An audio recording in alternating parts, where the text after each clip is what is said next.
Tia, same thing if you'd like to make a history check or something like that. Yes. Okay.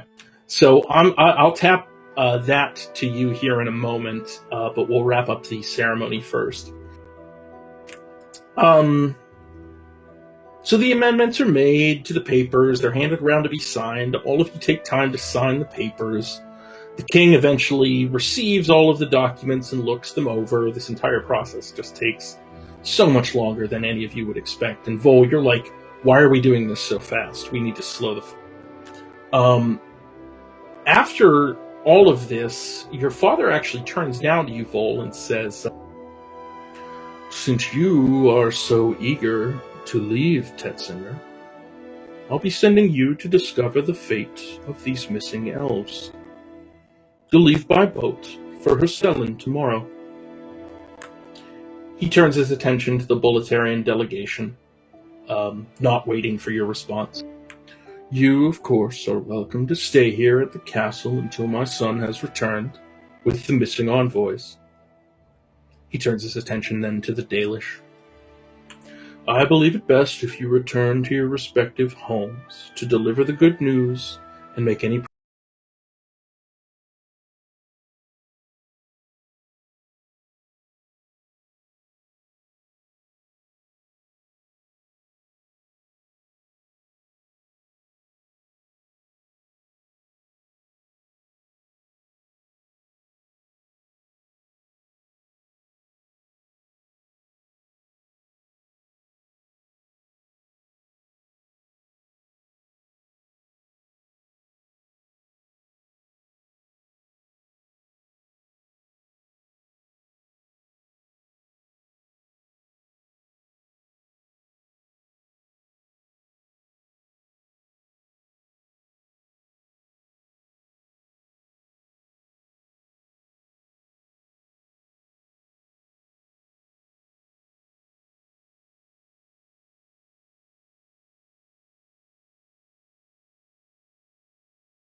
Yes, for the record, of course, he points to like the spool of paper coming out of his chest.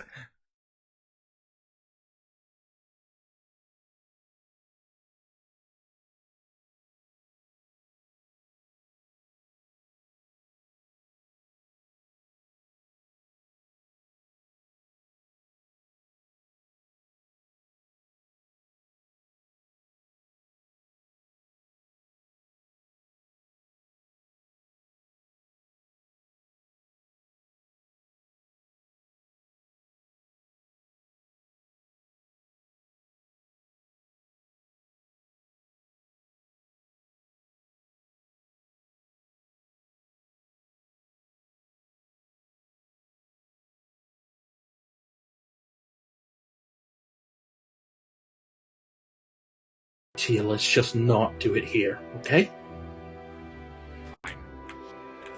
She kind of walks you backwards if you go with her. I do. Okay. Yeah, another moment passes. Bivar sort of is looking at all of you, Rallick and Clipper and Tia being on the northern end of the group. You could probably see him glancing in your direction. He eventually steps forward himself and stands in front of the king.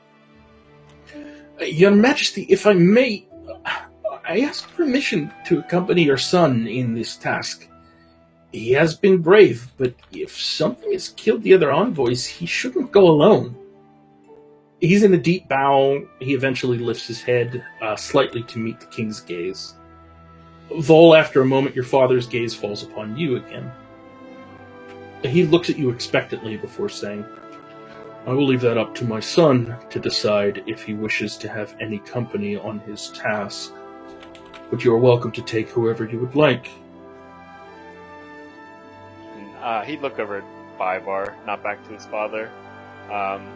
He'd shoot like a shitty look at his father, and then go back to Bivar and be like, We'll talk about it afterwards. You can follow where I go. Yeah, kind of takes your hand and stands back up and moves back to your side and kind of flashes the rest of you a look. After a few moments, the Dalish delegation begins to depart back to their camp, seemingly having satisfied their end of the deal. The blooming flowers on the central tree slowly begin to wither, and the roots that have broken their way out of the ground kind of recede back underneath the dirt as the auras that have affected you begin to fade. Once the other delegation's gone, I'm going to approach Holbrook and ask, what does that mean with the other delegate? Does that mean if they can't find him, there's no peace? Based on the language of the, and he puts his hand on your shoulder, based on the language of what was worked out, I would assume that if they can't find the delegate, we would just get them to send another, that's all. Obviously, there were more of us that were supposed to be here that didn't make it, and the same thing might have happened to them, like that woman said. It's just possible they got caught up in the swamp. I wouldn't worry too much about it. We made real progress here. So are we going to go help find them? What are next steps? That's not clear. I think we should. What's not clear is what the hell was that last part about keys? Yeah, Jim, where's my information? Don't worry, it's coming. So Lambert approaches all of you, and he lets you know that he's like, listen, all you need to know is you've done an outstanding job, and you've gone as far as you ever needed to, and you've done more that's ever been asked for you. So nobody's going to ask you to go with him. This is their land. Those are Dalish delegates. There's no reason for you to go with them unless you choose to. We certainly wouldn't stop you, but in the end, that choice is yours. If you'd prefer to go home, we'll put you on the first caravan out of here. You've done everything we've asked you to. I'd like to travel with Vol to help him find the delegates. Yeah, I feel like our job here isn't done until at least that is done, and then whatever other things we need to do to actually close this thing. He nods at you all and says, look, let's go back to camp. You can talk about it and figure out if you'd like to go. If you're going to go, I'd prefer all of you win. And if all of you don't choose to go, then I'll go with you to make up the slack. But I'm not going to force anyone to go. You've done more than your duty here.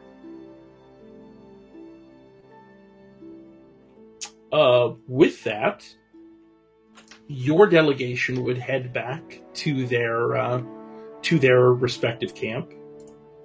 And Janessa, if you don't mind joining me in a different voice channel, maybe the general D&D voice channel, we're going to have a quick talk while you guys hang out and decompress for a little bit. Okay. Ooh. Go ahead and hop up there with me. Yeah, I mean, I continuously have to try to clean things up on my end because I get so much breaking up of audio that I did one thing that crashed OBS, so we lost a little bit of the recording. I'm sorry, everybody.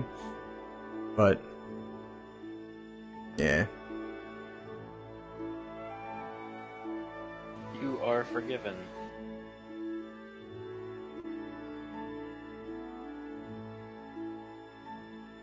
This warlock I'm painting right now is a mess. You'll find times where the colors you use, just you have this idea in your head, and then you put the colors on the mini, and you're like, ugh. Yeah. That didn't come out how I thought it would. I don't know if I can talk shop about minis. Like I said, I just painted my first one tonight, and I was looking at mine and then looking at yours, and I'm like, oh my god, mine is all chonky with paint splotches. Luckily, I find that I don't know if that one had the wash on it, but when that sets, it does level out chunky paint crud that you get on there. That's yeah, good.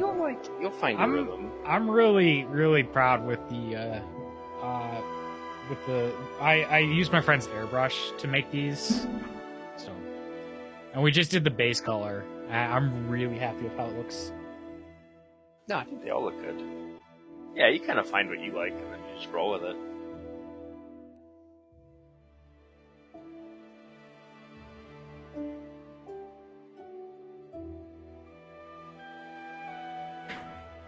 But yeah, I mean, I was so surprised at how, it wasn't easy, but it was less intimidating than I thought it would be.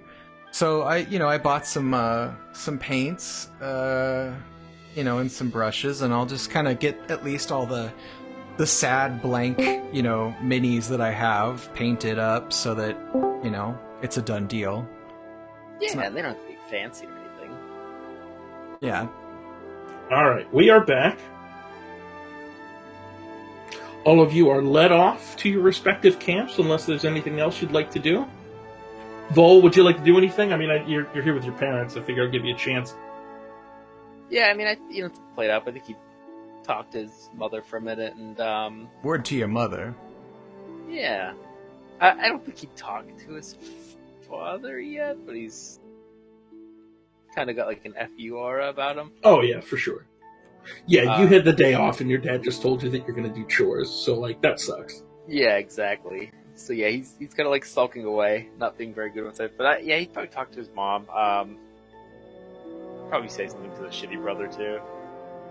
That's about it. Mm-hmm.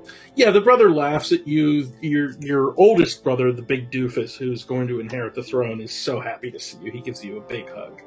A lot of these folks haven't seen you for over a decade at this point, I guess. So there's a lot of exchanging of pleasantries. Both Losevol and her son, they actually take a minute to apologize to you for the reception that you received at Alan Mere, the Dreaming Tree, because that was that's their dig, that's their home. So they take a moment to reassure you that they're investigating it, and they apologize for the troubles that you ran into and everything like that. Yeah, no, he'd accept apologies. Happy to see people. He'd treat the closest one to the throne kind of like, not like he's special, but kind of like he's not bad. I would say it's without being offensive, it's close. He's very slow. He's a simple guy. He's kind of like your Forrest Gump. He's quick enough. He understands what's going on. It's not like he's oblivious or anything like that. Right, he's a little slow on the uptake. He's just very happy to see you. Well, he lives here too, right? He does, yeah. So yeah, he'd kind of give him as he's kind of sheltered. I think that's the best way to put it. He's very sure. sheltered, Yeah, right? exactly. So, like the "How are you?" Or "Have you learned how to do anything?" He's like, "Stop! Tell me everything about your hair." Well, we're trying to make more. I hope one of my friends might be able to make more, and I'll share it with you. He looks extremely excited. It's during this conversation that your mother comes down and kind of runs her fingers through your viney hair and takes a big bite out of one of the flowers that's grown on it and looks at you and says, "I'm not sure where you found that, but it suits you." Yeah, he gives her the long-winded story of where it came from, and very pleased that she is that she's happy by it. Yeah. And he just give her kind of like Is his father treating you well? All the flowers are yours if you want them. She eats 2 or 3 more flowers off of your head and then says, "I have something for you as well." And Give me anything, mother. she says, "No, it's time." She takes you by the hand and she's going to lead you into the ruined tower where her and your father live and everything like that. She takes you into her room, and at the forefront of the room, there's this pedestal in the ground, and within it you see her staff. It's a gnarled piece of what looks like driftwood. It's like dark, a very dark color, worn by years of exposure to like swamp and or sea-based air. There are different fronds and mushrooms and spores and things kind of growing from every different angle. And she says, I needed this before I lived here, and now it sits here in the dark, alone. Like a good mushroom, or a good fungus. But even mushrooms and fungus need a little sunshine sometimes. I want you to take it with you. Mother, surely this would be better served for one of your other children. I don't do anything for our people. She pulls the staff out of the pedestal that it's seated in and brings it down and hands it to you with two hands. And the rest of my children have other things to do, but you're the only one who's had to go out and do things difficult, things you don't want to do, like I had to do. She looks out in the courtyard at your dad. He gets that. Yeah. She presents you with the staff and says, I won't hear anything else of it. This is yours now. Just like your grandmother gave it to me, I'm giving it to you.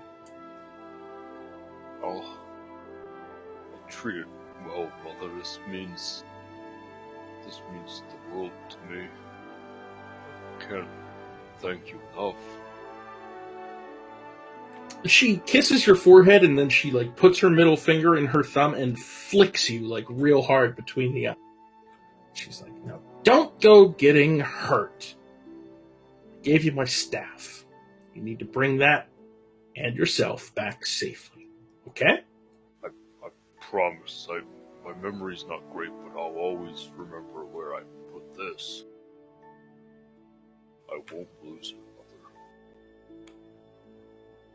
Mother. She nods at you, and then as you turn to leave, she says, wait! She rushes up to you and reaches on the staff, pulls off a small blue mushroom and eats it. Those are rare, sorry. And then goes back about her business. Anything that's mine is yours, Mother. He reaches up for a mushroom that's probably in the staff, maybe not a rare one, and eats it too. Mm-hmm. Oh yeah, there's definitely plenty there. Yeah, you find a good tasty one and you go through it. Your time at the delegation was more than enough to make sure that you didn't need to eat today, but hey, sometimes it's just fun to eat. Yeah. Yeah, if he walks past like this area again, he makes sure like on the way by to like point the staff at like his younger brother's face and kind of like points it like right at his face and kind of like spits on the ground next to him. As he meets his eyes. Yeah, Bivar is the first to kind of greet you afterwards, and he rushes at you, and he wants to see the staff, and he's asking you so many questions about it. We'll work through. I've got a handout for you that I'll give you after the game that has kind of like what roughly you would gain by using such a thing. Yeah, you are now in possession of her staff. Neat. Thanks, Mom. So the rest of you are slowly gathered up and herded back to your camp. I'll move you there now, in case you have anything you'd like to. I will move the NPCs within questioning range, because it sounds like they're about to get grilled, so I'll just prepare myself for that. But yeah, all of you come back to the camp. You're all making lunch, essentially, over the central fire. Or at least Lambert's making lunch. He's taken the rations that they've given you guys and broken them down in different ways and kind of used them to create different flavors and dishes and things like that. Like, hey, Kirsten, thanks. Wouldn't know a good meal if it bit over the arse. He's mixing them up. And it's mid-afternoon. The day is yours. Well, yeah, I'll go back up to Lambert and ask him to explain. Why did the Inquisitioner make those demands at the last minute? What were they? Why did he even get to? Yes, why did they interfere? Yeah, he motions all of you to sit around the fire as opposed to surrounding him like a bunch of hyenas. And he will sit and have lunch with you. And Tia, you actually managed to chime in and kind of fill in some of the details that he leaves out to his dismay. What he basically explains to you all is that for the reasons of simplicity and keeping everyone focused, what you know as the Kingdom of Dale is referred to that way, but doesn't necessarily mean a single cohesive unit. The Kingdom of Dale is like the Free Republics of Boletaria in that it wasn't always one country. It used to be several smaller countries that banded together for reasons that they saw necessary for their survival, and they, essentially weighed in and began to fight on opposite sides.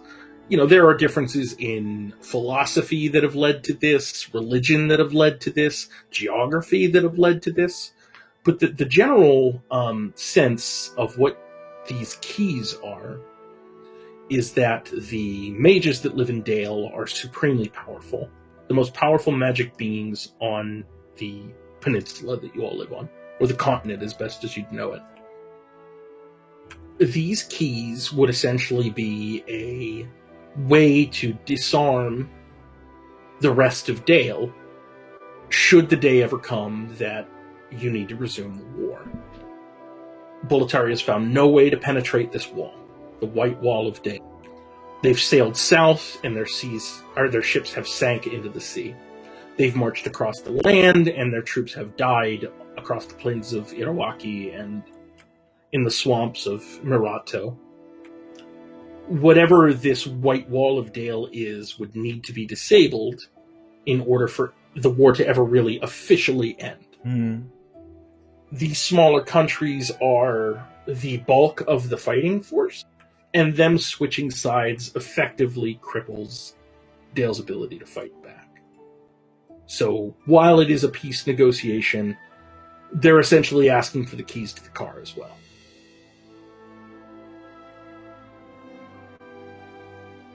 Who's actually getting the keys? He takes a big bite out of the meal that Lambert has prepared for him and looks at him with a sour look before spitting half of it back into the... You'd have to ask the Inquisitor. That's not my business, nor is it yours. There are ranks, positions, people who know what to do with such things. It's not your concern, just like it's not mine. The difference is the place where you live and the place where many of our people live will no longer have fighting on the border. Well, that's worth celebrating. Yeah, he smiles. And the missing delegates, they would have the location of one of these keys as well. So we can't have peace until we find them and get that from them? Is that accurate? Lambert kind of hops up on the remaining stone and says, well, there are 4 keys. You can't open the gate without all 4 keys. There are only 3 countries represented. You would need the 4th key.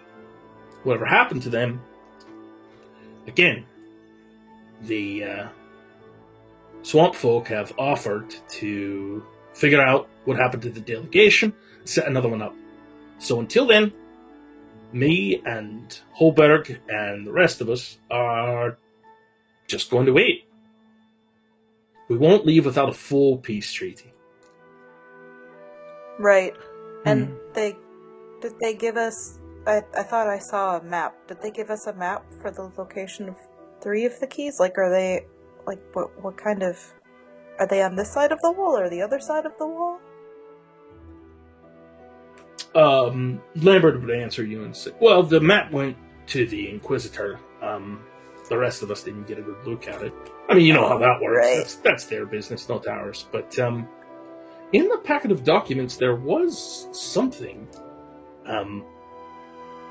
What's your name again? Me? Yeah. Tia. Okay, that's what I thought. What? How do you not remember my name? I'm sorry, it's been a long... He hands over a rolled-up scroll. He said it was addressed to Tia, but I wasn't... I can't be sure. There's... Oh my god. Is that my map? It is a map. I will send you an image of what it looks like, and you can choose to share it or not. Does it say from Yotol on it? It does not specifically say from Yotl, but it is pretty clearly what she had promised you. Yes. She is the best. Wonder Draft is just taking a while to load. That's fine. Thank you. Yeah, no problem. Somebody else asked a question or wanted something, as best I can tell? Oh, Wonder Draft crashed. Cool. Wonder Draft. Hashtag Wonder Draft. Sponsor me. Yeah, I like it too. It's very good. Is it like OneNote? No, it's essentially like a map making program. Oh. It's real dope. Yeah, I've played with a lot of the map making programs recently, and that's the one I think I'm enjoying the most. Okay, it's mad about some kind of a file. Okay, I'll see if I can load this. If not, Janessa, I will get you this map. It is, at least the portions of it that she was able to create for you are ready to go. Wait, here we go. Okay. I'm just going to take a screenshot of it and send it to you in Discord because it's apparently real mad at the file. Which happens when you try to make a 4K resolution map. Oh my. Well, thank you for making a map and sharing the map. You got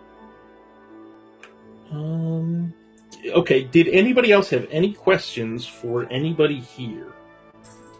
Anything that wasn't clear? Anything you want to understand? I mean, there's a lot that I'm trying to figure out. It feels like so much of this was a surprise last minute. The attack on the delegation, this demand that seems more important than anything else that was being asked for. So much of this, we're just bystanders at this point. I think Clipper walks up and presents the documents that he's prepared. These feel almost useless at this point. The documents being like the pictures that you've taken and stuff? Yeah, the pictures and then the transcripted, what he could type up sort of thing. Oh my god, no. So the bishop specifically freaks out when he sees them. These are perfect. This will be exactly what we need to show everyone back home that we were successful. He kind of pats you on the head like you're a dog. He's like, you are such a good boy. I'm a good boy? Yes. He's not our dog, he's a damn robot. That's very nice of you to say. But he has been good. Indeed. He prances off. Oh. Goodbye, Bishop. He's super happy. He's looking at all of the papers that you printed out. I mean, you critted. There's literally no way for him to be happier. Oh, good.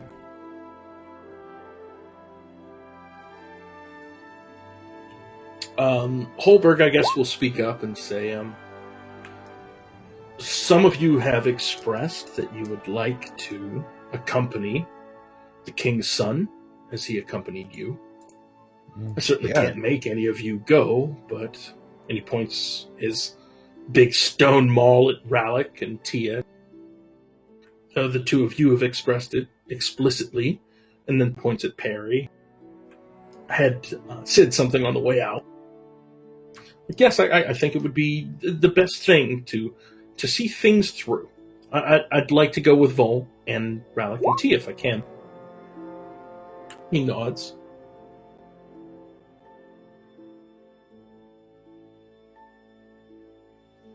I think we should go. I think that Vol might need our help. I mean, even aside from needing to find the delegation. Okay. I'm with you as well. I don't really feel like we completed our mission or even really started it. I mean, this isn't over if that wall is in the way. What is it doing? Is it keeping us out, or is it keeping something in? Well, no, it's just Well, it stopped the advance of the front. So I mean, I don't know if we can. I think we can probably go through it, but not in like a combative capacity. well, Maybe. we just have to get the keys to the gate, right? That's the Well, MacGuffin. I mean, they're not necessarily like they could be actual physical keys, but they may also be like less tangible keys, if that makes any sense. No one really seems to know, or at least as far as I know, which is not a lot, admittedly, but Okay. yeah.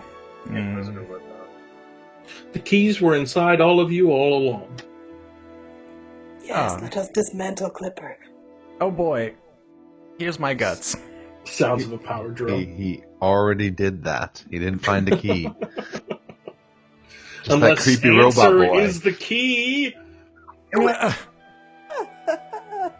It's so perfect.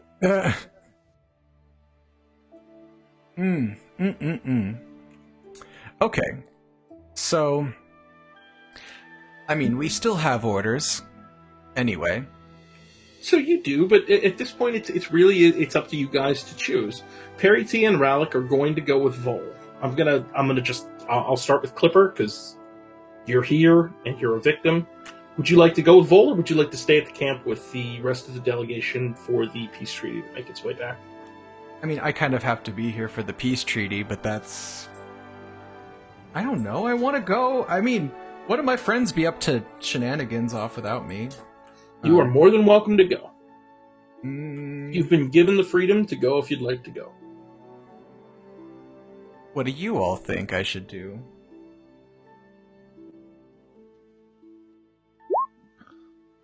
You should come with us, Clipper. Perry He's- agrees. Alright, well, I felt like my place was here, documenting this process, but I also know that... Well, the process can't continue until after we've found the missing delegation and taken care of all those things. So, Right. I mean, you're still a part of the process if you come up. And that's the thing, is this is a big major part of it, so I will come. And I don't want you all to protect me anymore, because they saw, Warforged, so that part's done. You don't have to watch over me anymore. I can protect myself from now on.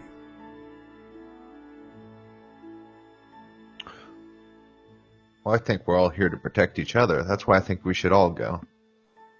Right. Yeah, I mean, we're friends, right? Like, even Rorik is a friend, I think. Yeah. He may not think so, but Yeah, I consider you a friend. I tried to save your life that one time. You're my friend. What does Rorik think? We'll pass to him next. Would you like to stay with the delegation, or would you like to go with the rest of the group?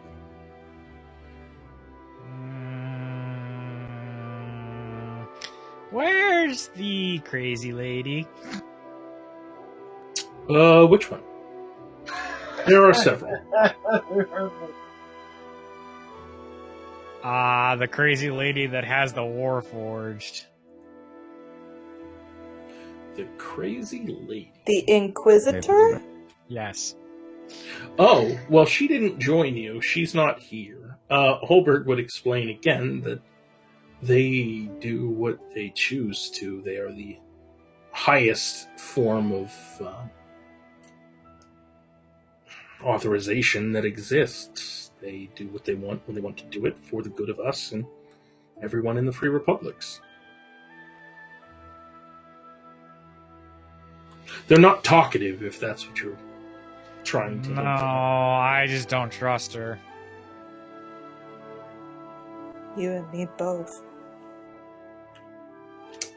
Lambert takes whatever he was eating off of and throws it into the fire and says, "That's a good way to get yourself strung up and killed. The Inquisition asks questions, you answer them politely, and you don't disappear. Clear?" No.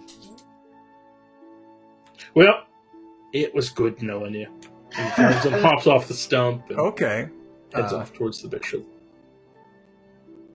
It really wasn't clear, though. Like, it was... Like, there's no explanation behind any of that, but... No, it's most likely going to be used so they can annihilate the rest of Dale. There can't be a war if there's two countries. They take I'm strength. concerned only with what we have found in the caves and having an intense fortress for no reason. Starting to become more and more suspicious that there are other things going on that's not just we're at war with Dale. What do you mean, no reason? What fortress? The wall, the white wall. Well, Oh, that can stop us from genociding the country, but that's just not it. Yeah, and, like, the wall is not necessarily a tangible... Like, the keys aren't necessarily tangible things, and the wall is not necessarily... I don't know if I would call it a fortress so much as a force, I suppose. If it's magical, it makes sense. The most powerful mages can probably make sense with it. Yeah, it seems like that's what it is.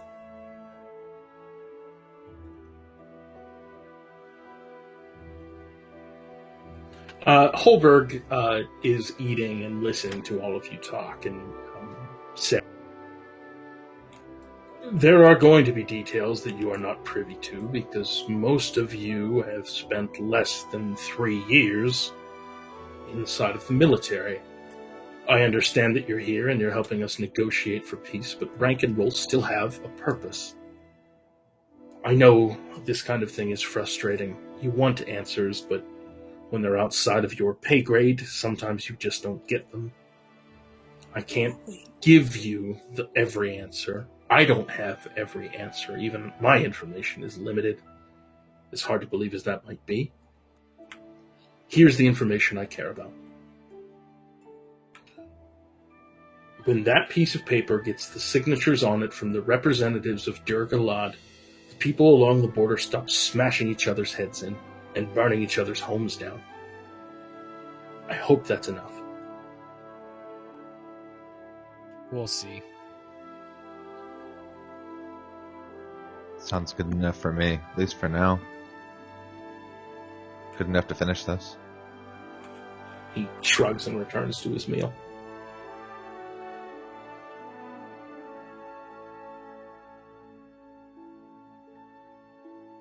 Eligor, you were the only one I haven't heard a flat-out yes or no on. Would you like to accompany the party or stay with the delegation? Yeah, So then, Rorik, There's no- I'm pretty sure you're coming too. I guess. All right. And sorry, Eligor, you were going to say something. There's no orders otherwise, really. Oh yeah, no, I mean, you guys, you're more than welcome to relax around here. You know, there's nothing, nobody is ordering you to go anywhere. Your next orders are to return home. But if you'd like to accompany Vol, that is your choice. Wait, we're not, like, deserting or anything if we do this, right? No, absolutely not. They are Okay. they're here, they're stuck here until you guys find an answer one way or another. They are more than happy having people they trust kind of follow the trail. And I think Okay, that would cool. be the general sense of what you get from Holberg too. It's like you guys have been through so much and seen so much already that, you know, hey, if you decide to go, we all might get out of here faster. Do we get a bonus? He laughs and says, "What's your rank?" I don't know. He looks at your uniform and sees that you're a lieutenant. I would expect 2 promotions by the time all of this is done, after everything you've already done. So, So Most of How you much- won't how ever much have to more spend is- any time on the front for the rest of your lives if you don't want to. Well, I mean, there's not gonna be a front anymore, so that There's holds always a true front regardless. I don't know how much more is the stipend for that? He frowns and points to Rorik. Yep. There will always be a front. As far as the individual pay grades go, I don't know. I was promoted 11 times on my first output without ever reporting back home, so there's that. That's significantly more promotions. I feel like our two promotions are not as impressive anymore. Yeah, it really did seem impressive until then. He points at like several cracks along the two-handed maul that he carries. He's like, I got that one, surrounded by blah blah blah blah blah blah. Oh my god, yes, more stories. Give me more, please. Yeah, he just downloads a bunch of like surrounded by Charlie, like completely like just, you know, I love the smell of napalm in the morning kind of like bullshit for anybody that chooses to listen. Tia is captivated and taken. I think Clipper's just like, okay. I just want to be able to see me and the other Warforged not used as tools of destruction anymore. This to all end. So I think we're on the right path. It just there's another bump in the road. But we should do the thing, I suppose. You were born to kill, robot. I certainly was not. Well, I don't think I was. You Okay. don't know what you were created for. I'm something. But anyway, I don't have to stay that way. Holberg takes a big bite out of whatever piece of meat he's eating and says to Rorik, neither do you. I do know what I was born for. It's sad that you don't.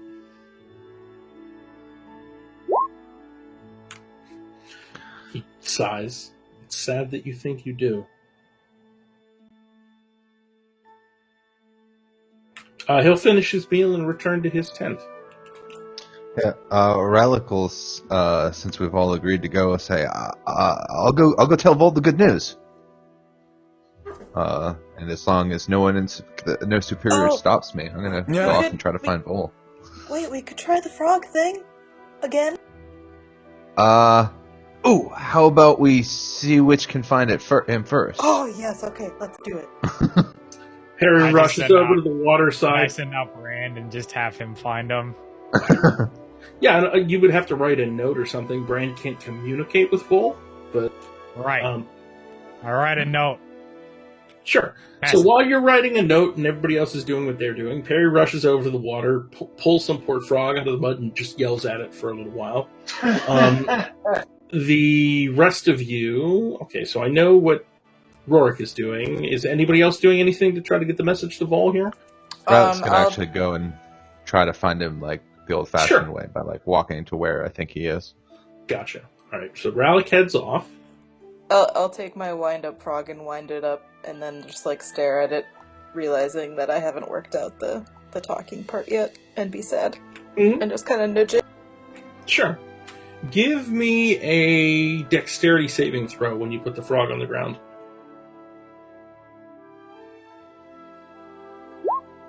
You do manage to catch it before it jumps into the fire. You're like, oh god, oh god, oh god, oh god. My baby. I can put a recording on your frog. I can't do much more than that.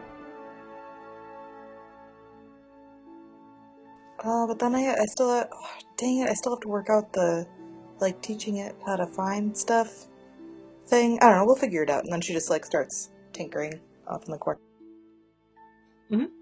Yeah, so Rorik, you write a note to Vol. You tell Bran to go find him based on where you last saw him. Ralik, you kind of rush off on the path on your own.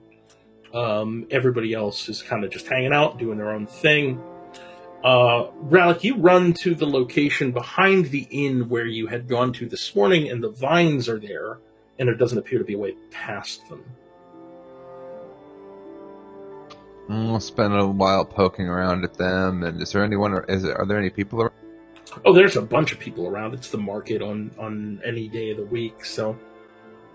I'm gonna find someone that looks very responsible looking, and go up and say, "Hi, I'm trying to find my friend Vol," and kind of point at the vines, but I don't know how to get through. All right, so let's start with a perception check to see if you can find anybody important looking. Responsible looking. Responsible looking, excuse me. Oh, sorry, you said perception? Yeah. Yeah, so, I mean, you manage to find a guard, and you pull him over and tell him that you want to go see Vol, and you point at the vines that are covering the entryway that you walked through this morning. He reaches out and grabs your hand and turns it over and sees the white mark on the back. I need you to make a persuasion check at disadvantage. Oops. Okay. Yeah, I think that's still high enough for him to be like, wait here. Okay, He nice. slowly trudges off away from you. Rorik, from Brand's eyes, you see this interaction take place as Brand easily sails over the wall and heads towards the tower where you last saw Vol. At this point, he's out of your visual range, but he knows who he's looking for. So Vol will cut to you. The window in the room that you and Bivar are kind of sitting in as you two talk about the staff that your mother gave you this afternoon. A owl perches itself on the window. It's got a piece of parchment wrapped around its foot.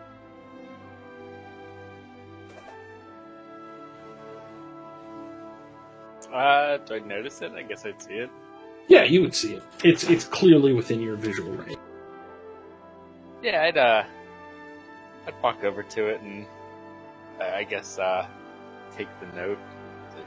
Oh, Hedwig, can I have that? Is that the printer in the background? Yes. I think that was Clipper printing out some of the documents.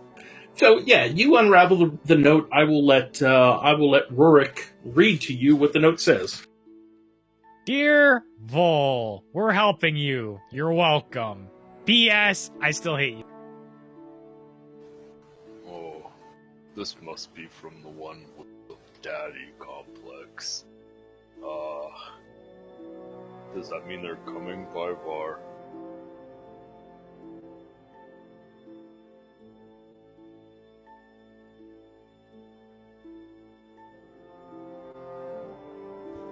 Did I freeze or mute? I'm not by No, I heard you. Bivar died. He's probably sleeping. Oh, yeah, he's probably Oh, sleep U.S. again. Okay, U.S. Bivar. Okay. I think he's the one there, right? Mm-hmm. Yeah, he's like sitting on the floor looking at the staff you got, and he's like, I don't know. I hope so. That would be fun. Bivar, I thought we were done with this.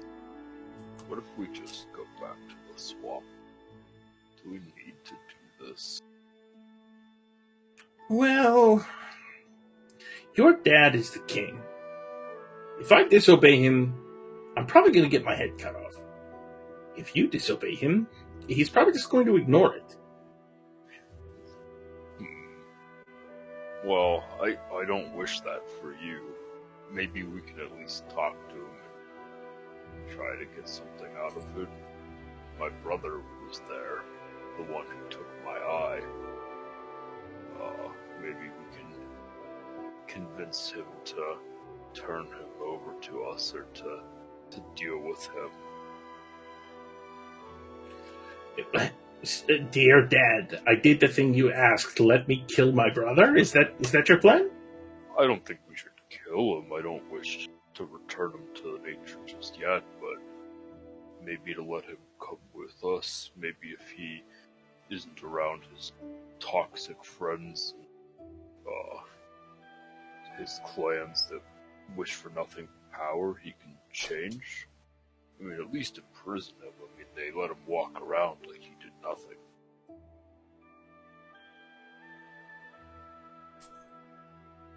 Well, I think that's up to you, Vol. He's a member of the royal family. I certainly can't make any demands of him, but in my opinion, the best thing to do would be just do what he says, and then hopefully you can go and do what you want to do. Fair enough. It bothers me.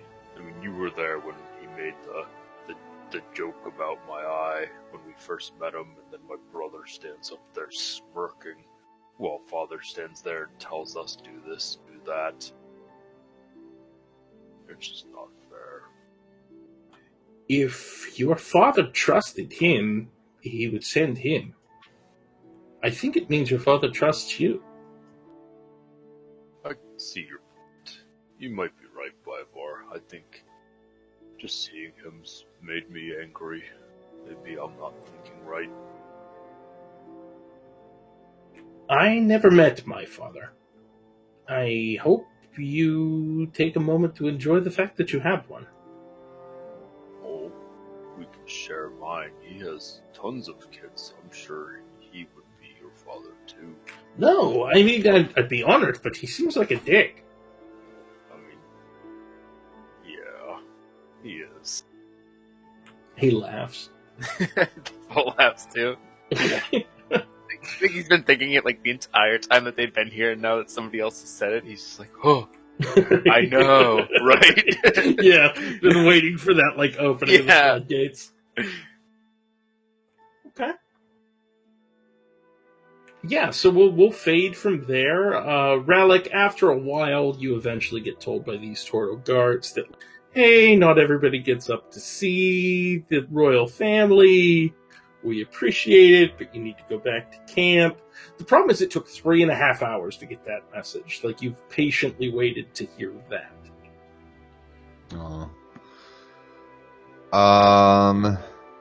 Well, yeah. So Rallic's gonna try to talk his way in, despite not knowing the language for a while, and then he's just gonna kind of dejectedly go back to camp.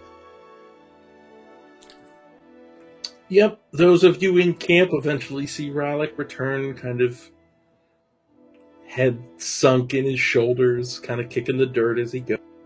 Rorik, you get confirmation from Brand about 5 minutes after you sent him away that we'll receive the message. Awesome. I- I tell no one. Okay, fair enough. Come back and say they wouldn't let me into Fine Bowl. Just gonna sit by the fire.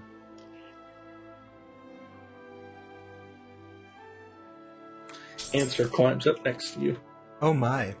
What's Sorry. I can't control him. Oh no, it's just that smile that kind of freaks me out. Yeah, see, I thought it made him cheerful. I left it.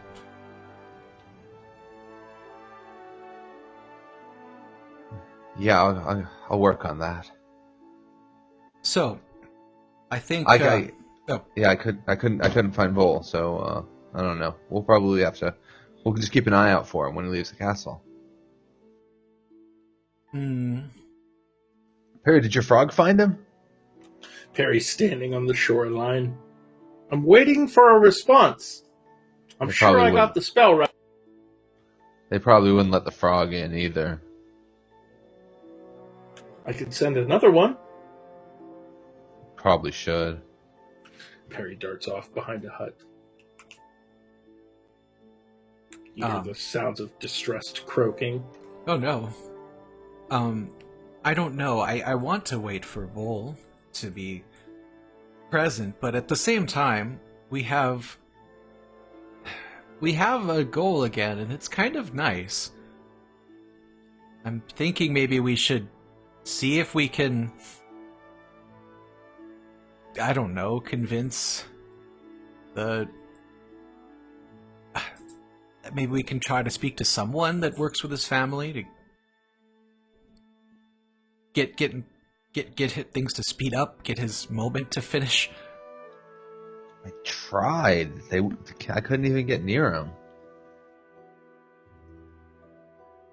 Perhaps we... I think at this point I just chime up and said he already got the note.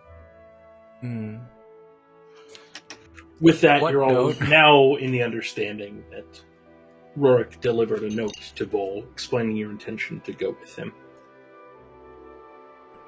Good. Then let's wait until he leaves, as you said. Well, when did he say he would be ready? Oh, we could be here for a while. You know how long those people take. One of the turtles across the bridge slowly chimes out, "I heard you." No, I have... sorry.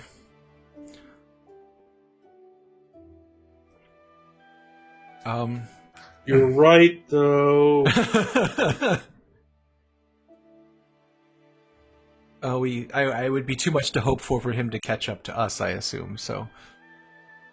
No, I think we should accompany you. Well, we should rest up. Right, let's do that. Get our things ready. Sure. Yeah. Yeah, so unless anybody has anything else, you all kind of head off to bed, and the twilight hours fade into night, which fades into morning. You all awake as morning finds you in your thatch huts on your uncomfortable wood and straw beds. Happy to kind of see this place behind you. You pick up your gear. You head across the bridge. You speak to one of the turtle guards. You had heard previously that Vol would be heading there by boat, so they lead you to what would be their like outgoing, like kind of like their docks, essentially, along the river that leads south, which you would understand based on the explanation that you had been given. Essentially, there is a ruined fort to your south called Hercellen. That fort is on the northern shore of the Shrewsbar Loch at the mouth of the Martu River. So using those instructions, you can kind of speak your way past the people at the docks and find where you would expect Vol to appear. And as expected, Vol and Bivar make their way down shortly before sunrise. They're carrying their bags. They see you all, and you have a nice moment of greeting each other. Vol, we get to go with you again. I missed you guys. Missed you too.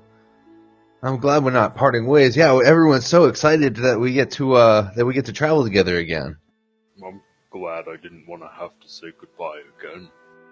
At least this time we can put it off for at least a while. Well, I don't think we ever have to really say goodbye. You're gonna live in the swamp with me when this is done? Well, I didn't say that, but I mean, there's plenty of places that we could be. Well, I'm gonna live here, but you're all welcome to. This is great. I can teach you to fish.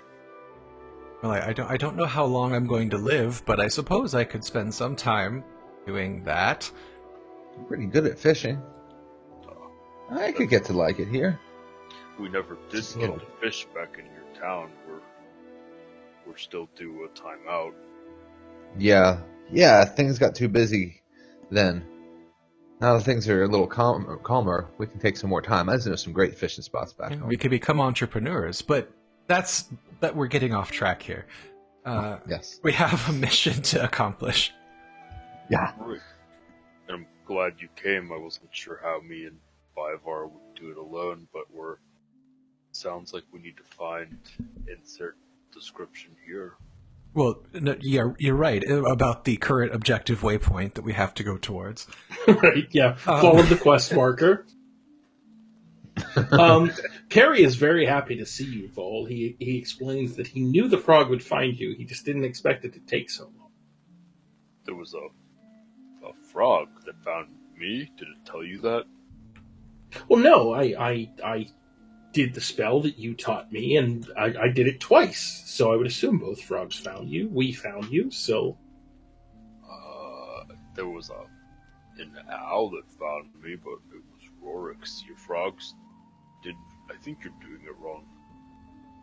I didn't find... I summoned the owl. What are you talking about? I found Rorik's owl, but... Harry, I didn't find any frogs. I think the guards probably kept the frogs out. Oh. Yeah, Perry listens to you explain the situation you slept in, and he's like, "Stairs? You didn't say there would be stairs. That must be it." Yeah, he's gonna explain then like the natural order of things and like Frogs, if you need something to go only a few feet, you use a frog. But if you need it to go miles, you need to use an animal that can survive, like a mongoose. Oh. He'll pick your brain as you guys load the boat about what animal to use in what circumstance and what animals you can actually speak to. That's why I made a mule companion. Whatever happened to Cyber Mule? He is in the Trident. I know, I just... He didn't board the boat with you. Poor Cyber Mule. I think you and Callie left him in an alley that you danced in. Oh no. Forgotten. He's probably still there. Anyway. Well. Dancing in an alley. Yeah. with Callie. Yeah, and Callie's there too, as a matter of fact. Okay. So, with that being said, you all kind of load into this boat. This boat is manned by, I guess, turtled by 3 turtles who kind of understand the way that the boat works, and they will be doing all of the navigating.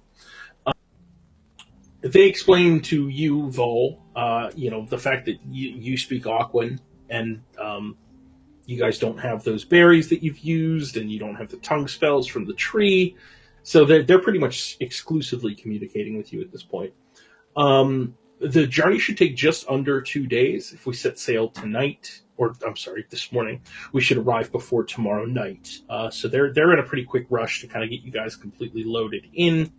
Looks like Rallick and a few other people are kind of helping them load in. It's about 2 minutes before you leave that the rain starts, which you've come to expect. As the rain begins to fall, you all load into the boat, and you begin to sail south. And I can move you to the map. Essentially, just to give you an idea as to where you're going, you're going to follow this river south. You're heading to Hercelen. You would expect to be there before sundown tomorrow. These rivers flow very fast. The way that Castle Tetzinger is built, rain collects in these basins that were built for some reason by some civilization long before the turtles, that trickles out into the rivers that extend into all of these different directions and feed the swamp around you. You're sailing quickly the first day. There is ample opportunity to do something like fish and or roleplay. I know we've done a lot of that, so I will let you guys choose if there's anything you'd like to do. Otherwise, we'll just fast forward till the next day. Yeah, we could speed ahead. I do want us to have something to chew on. Like a story. Let's do... So, Rallick, today is the first day you and Vol get to fish together. Let's have you both make survival checks, and we'll see who does better. Survival. I believe I'm using inspiration on this. Yeah, you've got 2. Actually, Rallick, you have 2 as well, because you didn't use yours from last week that I forgot to tell you about. Well, I might as well use it. All right. But I'm not used to fishing in this part of the country. Right, it's something about the speed of the river. Like, you just can't really kind of figure it out. Vol is using a rod at first, and then when he realizes the speed of the river, he switches to a net and manages to pull in a bunch of fish. You've never seen anybody sail in the back of a boat using a net to catch fish before, so the 2 of you spend some time bonding about that, and he shows you the technique, and before sundown, you've actually managed to catch a few of your own. And you guys enjoy a nice raw fish dinner on the river, unless you choose to eat rations, which I would assume some of you do. Unless Vol also offers good berries as a way to offset the raw fish dinner. Yeah, people aren't interested in the fish. I don't think he even offers. It's fish or bust. Okay, perfect. So, it's if you don't have rations, you're eating raw fish. It's a survival thing for him. It's not like what tastes better to you. It's here's food. Mm-hmm. Okay, yeah, and Rallick, you take a minute to kind of... Yeah, prayer to Niano for the food, for the bounty. Yeah, that's perfect. Okay, so, night again into morning, morning again into just about twilight. You guys have followed the river, and you Uh, pull up. Oh, go ahead. quick question. I guess just in general, while we're going, I'm gonna keep an eye out for that weird boat that I saw or anything similar to that. I don't know if those things can do rivers, but I'm still gonna keep an eye out for. Okay. Why don't you give me 2 perception checks? One for day 1, one for day 2.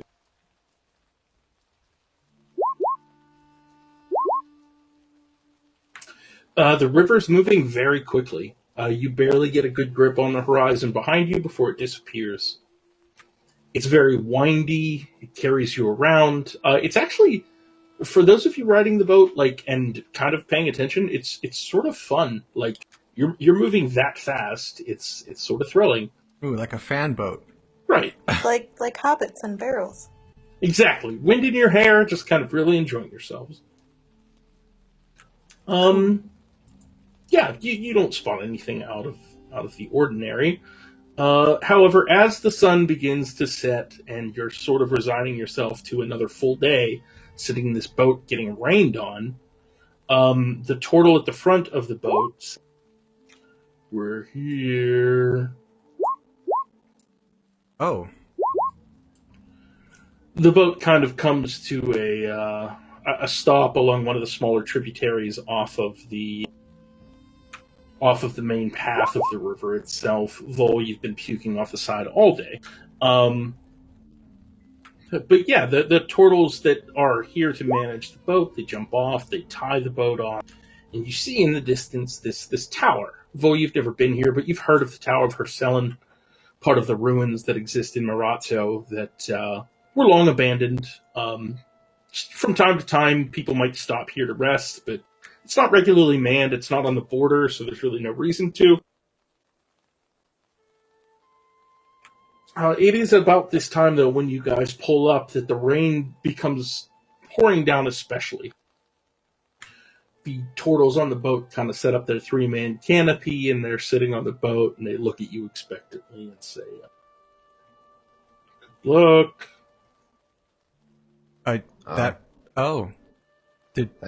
Thanks.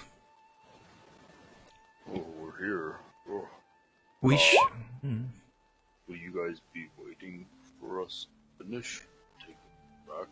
We're all... Oh, the boatmen. Yeah, they'll... Right? Yeah, we're gonna wait here until you're ready to go, and then we'll take the other tributary back up to the main waterway, and it'll lead us right back home. Okay. If you had something else to do and we had to walk back, I'd understand. We're just gonna fish. Oh, you're fortunate.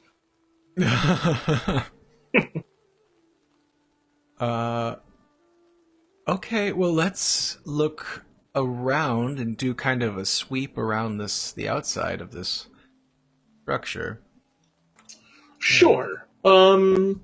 Okay, you all jump off the boat, and you see the ruined tower in the distance. The swamp terrain is unfortunately something you're becoming very familiar with. Let me know what you're doing, and I'll tell you what kind of check. I think Clipper is looking for recent signs of humanoids. Any like ration wrappers or hoof prints or anything like that. Yeah, you could make a survival check or a perception check, whichever you would prefer. Yeah, sure. I'm sorry, what do we know about this place again? Only that the delegation that was coming from Durgalad, which is the only nation that didn't represent itself, was supposed to move through here at some point on their way to the meeting. Yeah, maybe they went and sought shelter up in the ruins somewhere. Like, maybe we could look for campfires. That makes sense. There. And plus, that makes sense. And plus, it's might find some shelter from the rain in there. Yeah, we've stayed in places like this before. I'm certain they could have as well. Yeah. Mm-hmm. Maybe an animal saw them go by, or knows where they are. Harry, ask one. Perry leans over the boat and begins looking for frogs as he jumps out. He's kind of like, he's a little distracted because he's looking for dry patches of land to try to jump to and from. He doesn't want to like get down in the muck and kind of wade through.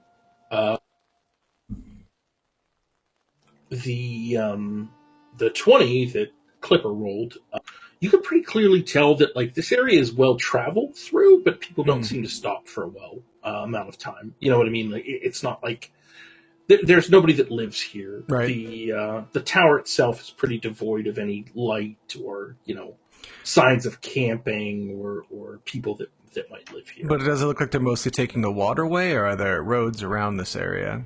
I would say that with the 20, you do see some hunting trails that kind of pass through here. They don't have much in the way of foot traffic. So it's, there's somebody that's moving around here, but they're moving in a lot of different directions. Right. They might live near here. They might just pass through here. But you do see signs of somebody having passed through the area recently. Okay. I think that, somebody was here. It's hard to say. It's a landmark. Somebody else, if not them, has come by recently. So we should definitely go inside and have a look around, just in case somebody thought it was significant that, in case the delegation thought it was significant. Yeah. All right. Cool. Yeah, so you all kind of, you approach. Again, the rain is falling so heavy that you can barely hear each other at this distance. But you make it to the front door, and, we'll say Clipper, since you rolled the 20, you find the door, and you kind of begin to push on it, and it seems stuck. You're unable to open the door. The rain continues to fall heavily around you.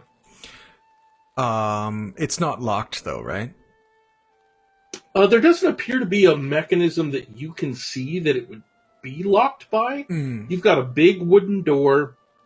It's very bloated and inflated by the area that you're in, right? Like it's a wooden door, so it's absorbed a lot of water and outgrown the archway that it probably is supposed to sit in. Okay. But I mean, there's no keyhole, there's no doorknob. It's a handle. You push on the handle or you pull on the handle. If you tried to pull, you'd hit the door frame, so it's clearly a push to open. Okay. I mean, I think Clipper is taking a probe and trying to scrape off maybe what could be a hidden latch, but there's nothing. He looks over at Rallick and Eligor and says, "You two, I don't know what." This door doesn't seem to open. You might need to give it a shove. Yeah. Yeah, it looks like it's just stuck. I'll give it a try. Okay. Eligor, are you going to help him out? Sure. All right. Strength check with advantage.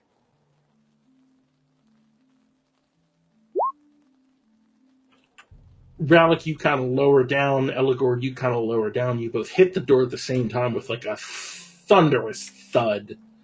You hear scraping, and the door gives maybe a quarter inch, but that's it.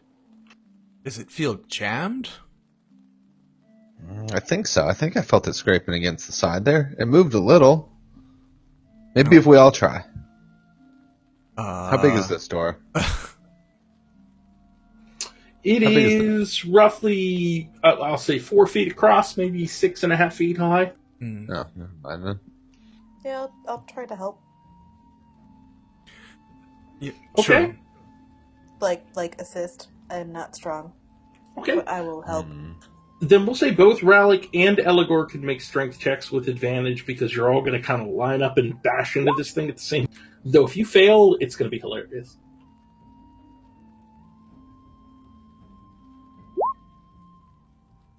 $15. That's consistent. Okay. So Eligor with the 21, Rallick, you lead the first charge, and you all kind of bounce off the door, and Eligor comes rushing in, puts his arms around everybody, and you all go smashing into the door itself, which does eventually open. Because you used all of you, the door goes flying open, and you kind of all stumble in ass over tea kettle, and, come collapsing into this room. Clipper picks himself up and says, "Okay, I am glad I'm getting I got some new plating. That's right. I forgot about that. Now it's all scuffed." He starts, shooting electricity into cracks on his armor and mending it. He's like, "Okay." Yeah, on that note, we should say anybody that had any armor or anything they were waiting to pick up, you now have that. So Yeah, I just forgot about that. So, oh shoot. I forgot to ask them if they need some scale mail. Anyway, yes, so I think we all look around the room. Mm-hmm. So you've all kind of fallen into this fort, which is appearing to be falling down around you pretty much from every angle. Anything made of wood is swollen and decaying. Anything made of stone is slick with swamp life. A solid inch of dust coats anything that isn't constantly bombarded with the downpour of water. You immediately notice a man in the corner of the room, seated at a decaying table. From this distance, he appears to be an elf, but he's got more of a copper tone to his skin that you're used to seeing with elves. He's got brown hair, intricate facial tattoos. He appears to be unconscious. I'll go up and Yeah. go up Also, slowly. How injured does he look? So Is let's he evil? so let's have everybody put their shit in around here, maybe, because this is where you would come in, and maps aren't suspicious at all. Okay, it looks like a cafeteria, a bar. Let me get Perry and Bivar. This looks like that room where everybody fought witches. Okay. It is. Yeah, it absolutely is. I noticed that today while I was prepping, and I got super sad. I was like, oh. Okay, so 1, 2, 3, 4, 5, 6, 7. That should be almost everybody. Who are we missing? We're missing Rorik. Rorik, you still with us? Yes, I'm still here. Drag your shit out. Cut. can I do I a also need Bran medicine? with me. Okay, I will drag Brand out. And, sorry, Tia, go ahead. Can I do a medicine check from here to see if that dude is alive or dead? Probably not from here, but you could definitely get closer. Did I give you a brand token, Rorik? Yeah, but I don't have access to it. I can't pull it out. Alright. I was Is it thinking under your journal? Go ahead, Tia. I'm sorry, I have I it in keep the you journal. I was thinking the mid-combat medicine check kind of thing. Yeah, okay. I think to do that, you need to be within 20 feet of somebody, so... Okay. Then we will say that you would need to close that distance if you want to. Right. I don't I will see slowly... your fucking brand token. Go ahead. I'll just slowly go up there with Relic. We'll go up together. I'm sure it's safe. So apparently the witches already got killed or something is what I hear. So yeah, and there's pies and stuff. It's a great place. Oh, I love pie. That's why he had the map, so we could tell where the different pies were. Yes. Tactical pie eating. So, Rorik, I will get you another brand token. I do not know what happened, but we'll redo that. In the meantime, we'll say he's on the field. The two of you can approach as closely as you'd like to. I will draw a 20-foot line so that you know where you would need to be in order to make your medicine check. Oh my god. Relic runs up and headbutts him and then runs back into place. Okay.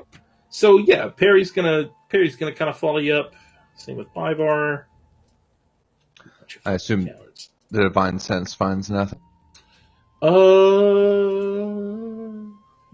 That's what I'm doing before I do my medicine check. Yeah, you take a moment to kind of pray based on the fact that this is a scary place and nothing really kind of sets your shit off. So you think you're okay. Tia, let's get that medicine check. Okay. So, the man that you've noticed in the corner of the room, sitting at the decaying table, who does appear to be an elf of some fashion, He is unconscious. He's not dead. But with the 20, you've noticed that his entire torso is covered in some kind of mass that appears to be tethering him to the wall. Based on your 20, it appears to be this green, mucusy webbing. He is alive, but he is basically affixed to the wall. Covered in snot. What made that yucky, goopy stuff? I will draw my weapon. We should help him. And I will approach unless anyone else wants to do something. I mean, I'll go with you. Okay. I'm going to cut him free. Okay. And at the same time, I will make this delicious. Yes. So you begin to hack away at this mucus that does not, unfortunately, have flesh, so it cannot be made. But What? as you That's kind of cheating. start to hack away at it, like your blade is getting stuck. It doesn't seem to be sticking. The man wakes up and looks at you with wide eyes. He says, "What the fuck?" Are you Trying to help. Are you one of the convoy from Turgalad? Yes, I'm one of the... And he looks down at his chest. What the fuck am I doing? We have no idea. Do you know how long you've been here? No, I've been here for a while, but... We're with the Boletarian delegation, and we came looking for you because you never arrived at the talks. Well, if we're late, then it must be a week then that we've been here. My friend, Agatha, she brought us here. My name's Donahue. Okay. And her name is Agatha. What? She left a few days ago. She went to look for... He seems to be kind of like struggling to find his memories. You should drink some water and sit down. I'm already sitting, but if you've got water, I'd take it. I don't carry water. If you've been... Is he freed yet? Or No, have we as you managed to continue to kind of hack at this mucus, it does not give away. If you've been hide here for a week, you must be hungry. Blah. Here. Oh. I don't think I've been tied here for a week. I was brought here. Me and Agatha, she left a few days ago to go search for her. What the hell is she? I don't know. We can try to... Oh, go ahead. I'm sorry, Tia. It was just the two of you? He spends a moment thinking. You notice him grimace in pain again before the pain turns into a panicked expression. Oh, fuck. Fuck. You gotta get me out of here. That thing lives here. I thought it was gonna kill me. Okay. Could you be more specific? Yes, it's big. It's nasty. Agatha, we didn't know there was anything here. We came here with the delegation, and the rest of them were killed. And oh fuck, she left me here. And oh fuck. Okay. Everybody, try to get that off, or try to find some kind of solvent, like water or some alcohol to. Or we kill the beast. I'm get him gonna free. take Old Nick's torch and shake it up and snap it on and try to like radiant damage this stuff off. Sure. Yeah. I would say with radiant energy, it does begin to burn away. Okay, it's kind of like an AoE thing, so it gets everything within 5 feet. So I don't know how you want to handle that. Oh gosh. He's safe. He's fine. You begin to kind of burn this snot away, and to your left, you see a little boy come down the stairs. Well, that's gotta be safe. He said it was a big thing. He looks at you with a confused look on his face, and over Rorik to your left, you see a little girl stand up from behind the bar. with a confused look on her face. Where?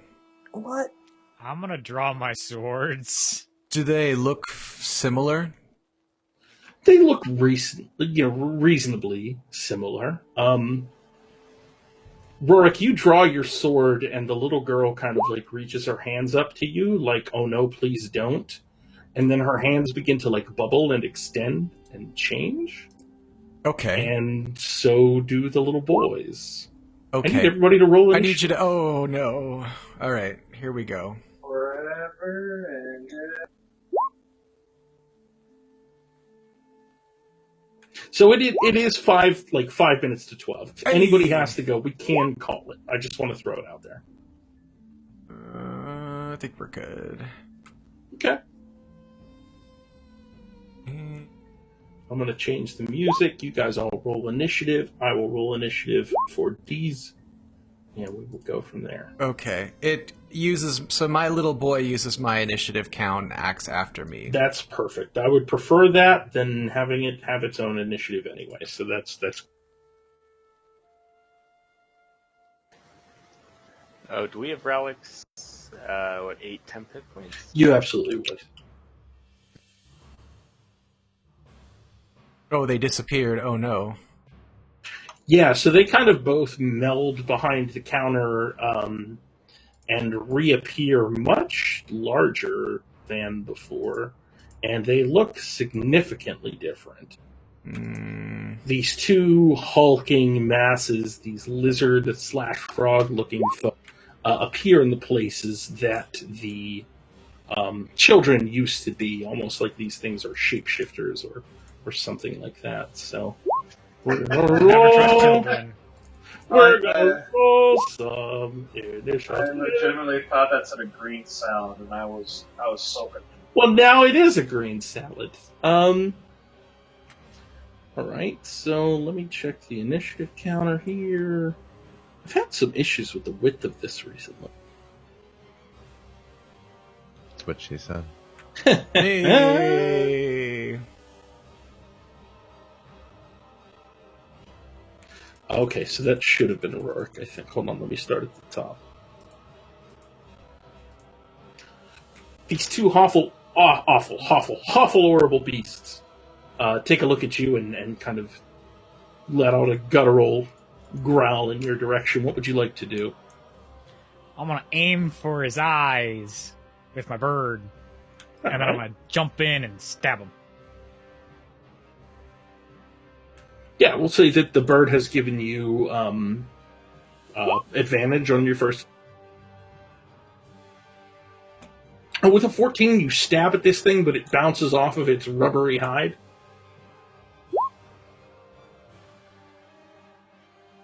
Okay. Ooh, okay, that definitely hits. So why don't you go ahead and roll some damage? Oh my. You won't have sneak attack on this. Yes, I will. Oh, is that the? In 5 feet. Oh, No one okay. else is within 5 feet, and I am. So Okay, so that's. Go ahead and add the damage up to me, and let me know what that is. 19 plus 10, so 29. Oh yeah, so you take a good chunk out of this thing. It basically grabs your rapier initially, or your short sword, and kind of turns it to the side and roars in your face. Not seeing the other short sword come up and stab it in the gut. It again howls like in a horrible pain as you jump away from it without provoking. Tia, it's your turn. I'm gonna wind up some googly bats that look broke as shit and throw them at their faces. All right. So they have Bane. Ooh.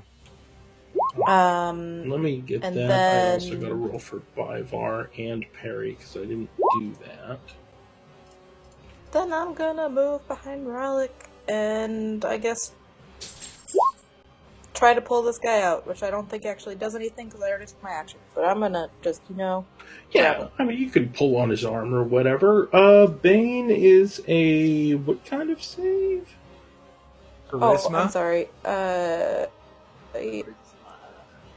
Charisma saving throw? Okay, first one, second one.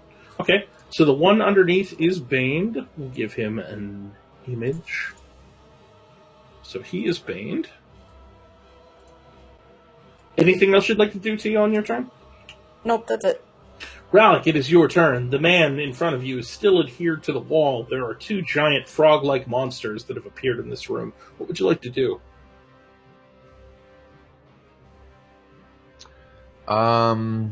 Let's see. They haven't actually attacked us yet. I'm going to...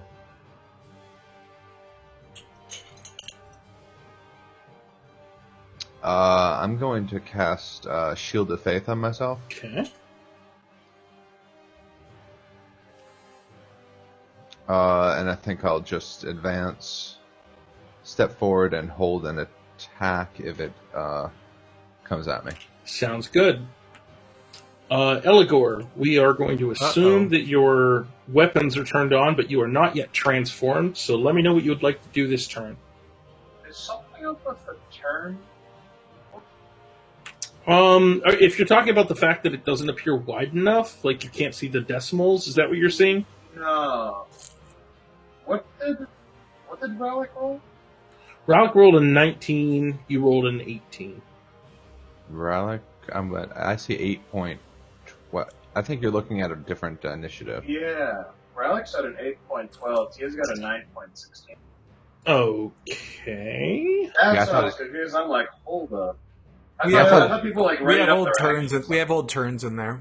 Okay. Let me get rid of duplicate turns, and we'll go from there. I'll trash parries. I will trash Rallic's low score because I just let him go. So.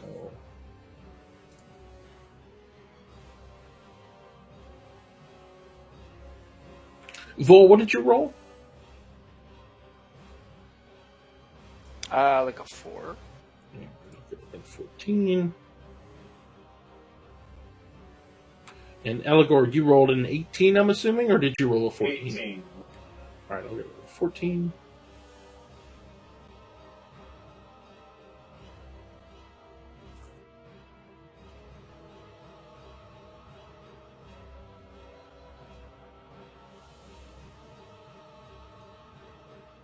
Tia, you already went, so I'll get rid of the low score. So, yeah, I let some people go before they should have gone. I'm sorry, El, I didn't, the turn order wasn't up, so I didn't realize there were already people in there. I just want to make But sure we will like, just, everything was working. hey, for those of you who got to go early, congratulations. You accidentally rolled a higher initiative than you should have. Eligor, it is your turn. Oh, and Alright. don't worry about it. That's my job to follow. That's nobody else. What do these guys look like? Do they just by looking at them? Do they look? They look like someone. They look like something that'll go to fight. Bite or slash or attack in some way, yeah. They don't look friendly. I would say they're over about 6.5 feet tall. They're covered in a slimy mucus.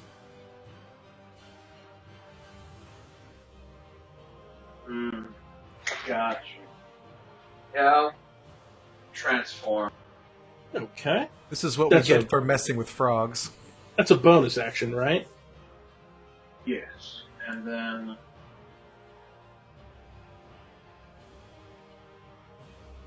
I'm gonna attack. Well, I guess I'm gonna jump on the counter, and also have the high ground and smack it. His name is not Anakin, but he understands the point.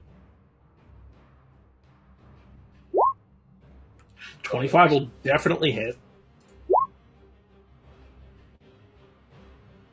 Okay.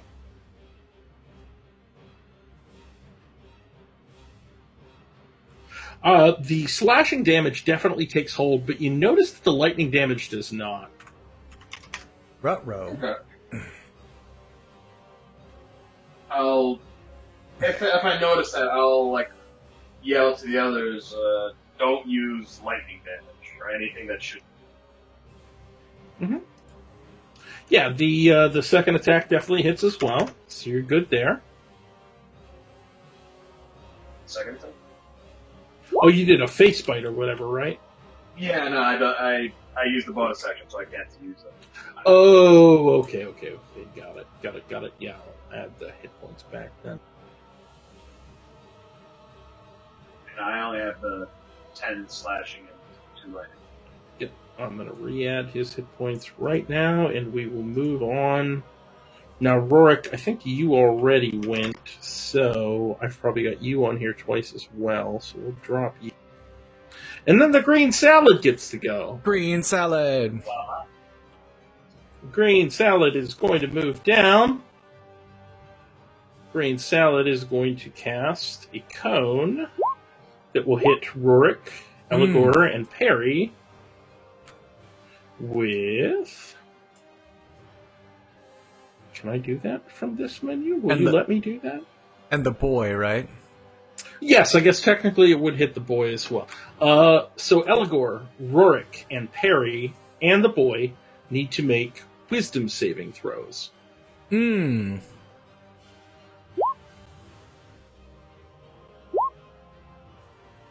Ooh. Nice.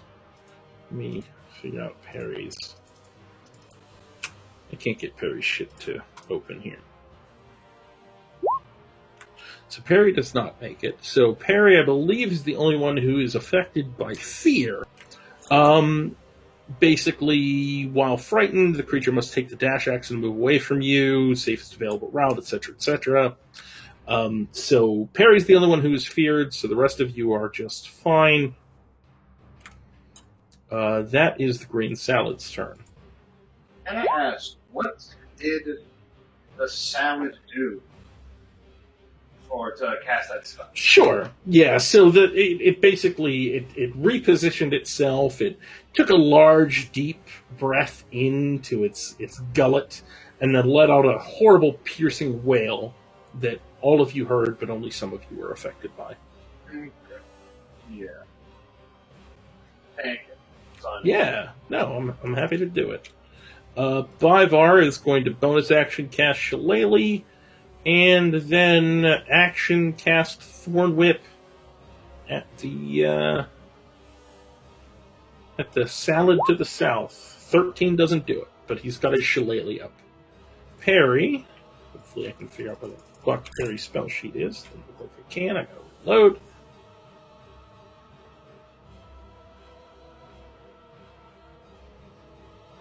I think Perry will do what we do when people are not present and likely just cast a cantrip. But let's get his cantrips pulled up. Oh, you know what? He's got that glove of magic missile. He'll send 2 magic missiles to the north and 2 to the south.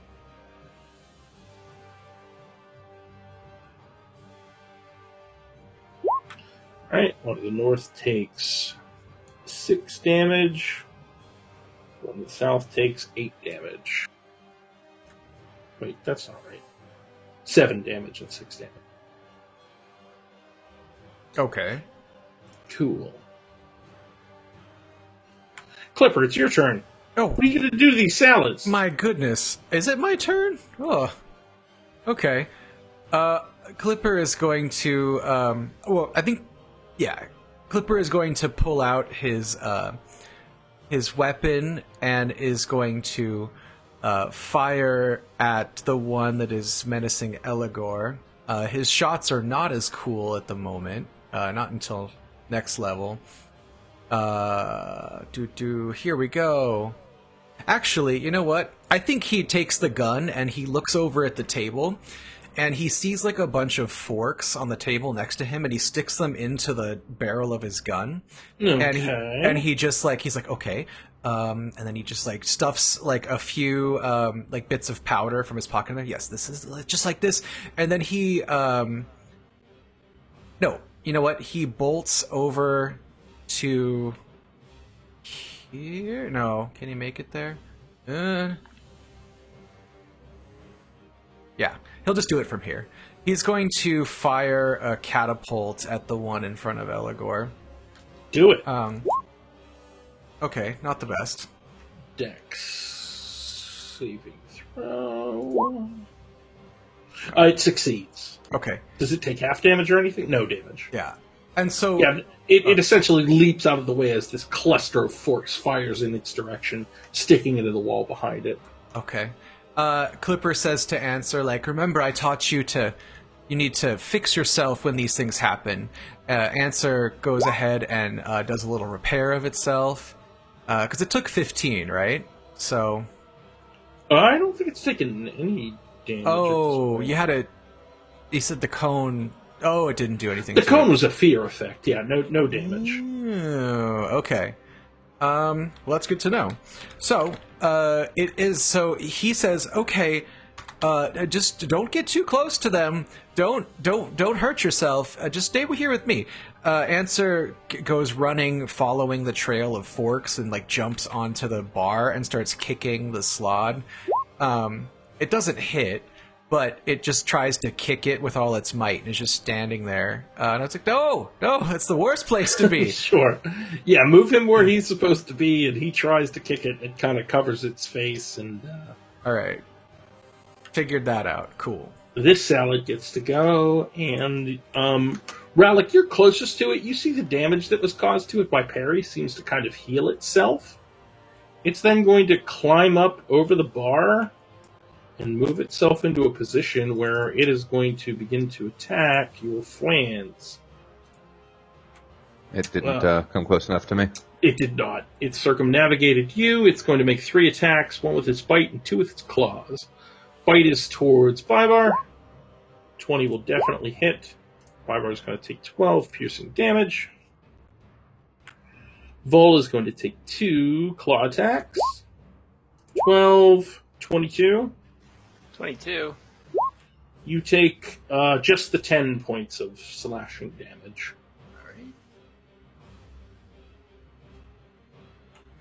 Alright. But it is your turn, Vol. Cool. Alright. So, I think, Rorik, you are on deck.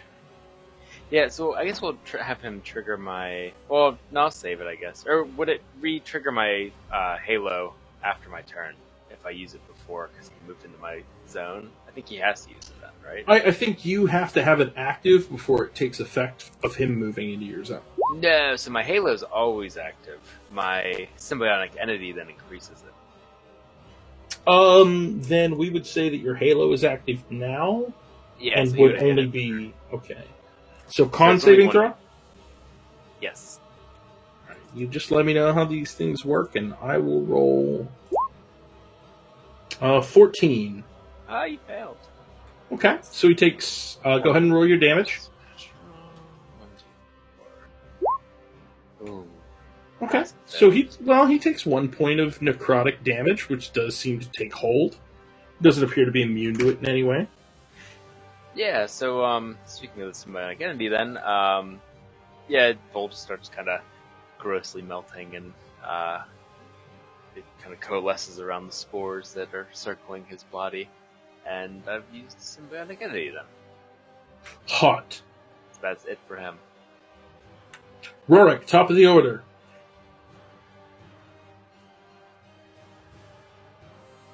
I'm gonna move forward. I'm gonna attack. The boy. Okay. I'm assuming Brand is helping you on your first strike? Yep. Alright. First one hits. The second one hits. Go ahead and give me damage for both. Just tell me what the total is at the end.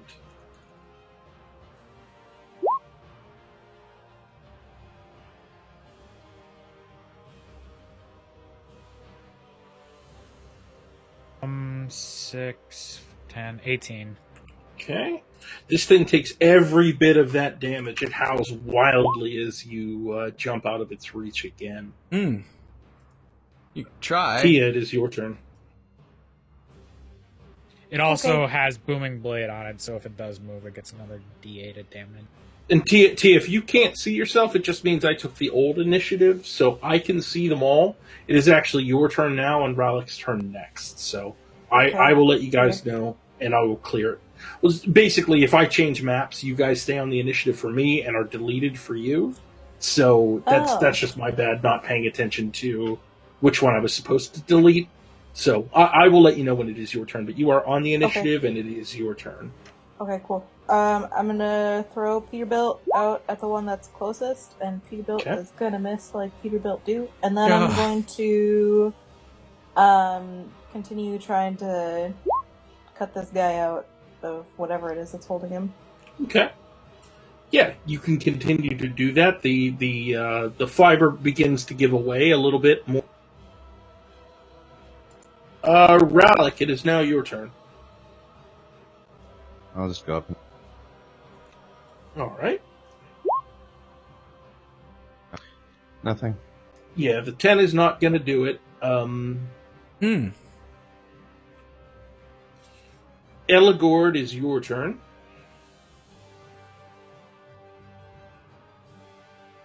Okay, so as far as I can tell, these guys look like they could probably give you a whack, but they also shoot magic. It does appear like they have the ability to do both. That's absolutely right. Alright, so I'm gonna wrestle him again, like I usually. Okay. But I'm gonna completely assume that the magic comes from the gullet. So I'm gonna try to force his mouth shut. Oh. Oh, okay. Whatever that was, don't do it. Because he doesn't know what effect it actually did, aside from. Oh yeah, it probably just now sounded Perry's freaking awful. the shit out. Yeah, Right. now Perry's freaking the fuck out, and that just. As far as he knows, because he doesn't really know too much about that. Sure. So, yeah, let me know what you're doing, and I will add my rolls. I'm gonna try to restrain him. Okay. What's the word? Grapple. Grapple. Okay. Yeah, go ahead and give me an athletics check. It critically fails, so I'm assuming you're going to grab it. You managed to grab it. And I'm gonna. It's a shove ass thing, but I'm just theatrically, I just kind of want to push it to the ground and be trying to stop its flailing limbs so it doesn't shoot a nuke from its eye. Okay. Yeah, I mean, you could definitely drag it to the ground. I think that's another check though. Yeah, he can check. Right. So yeah, go ahead and make your athletics check. You should have He advantage on this, I think. He gets a minus a D. That is true. He would get a minus a D4 anyway. Do you have advantage on this because you're transformed, I think, right, Eligor? Okay. Yeah, you managed to drag him to the ground regardless. He is completely kind of on his back and prone at this point. We'll give him another marker because he is baned. Thank you, Janessa. But that's it. Yeah, I can't. Okay. So the green salad is going to get some hit points back. And I'll assume I'll notice that, and I'll kind of freak out and try to see if he did some more magic. I gotcha. Yeah, so he's going to look at you right in the eyes, having dragged him to the ground. Mm-hmm. He's going to open his mouth and look at you, and he's going to spit a fireball in your face. Oh, shoot. Really? A fireball? Dang it. Okay. Yeah, really. Okay. So the fireball is going to... Yeah, the little boy's probably in a lot of trouble. It is a... How big's the radius on fireball? 30 feet? 20. So it is going to spit this fireball. It is only going to affect the little boy and Eligor. I said that's worth it. Yeah, the dexterity save came up as 0, obviously, but it is not 0. It is higher than that. So go ahead and roll your dex save, Eligor. You easily will only take half of that, so you will take 14 points of fire damage. I do need you to make a wisdom saving throw, however.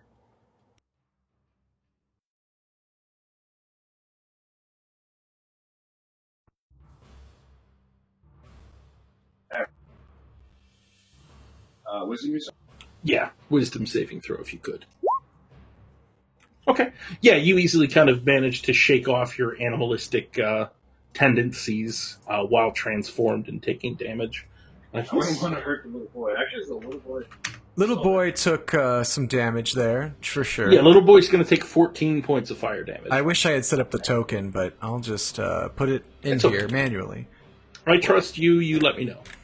I'll just put it in there like that. There we go. All right. That's it for the green salad. We are going to move on to Bivar. Bivar is terrified. He's now been hurt, so he's just going to heal himself. And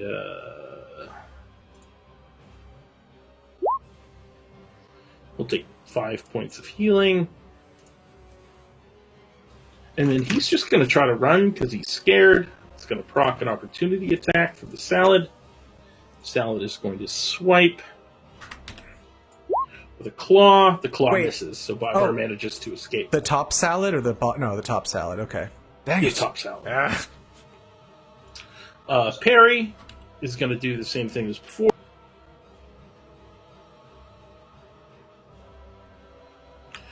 Two top, two bottom, so 6, 8 to the top one.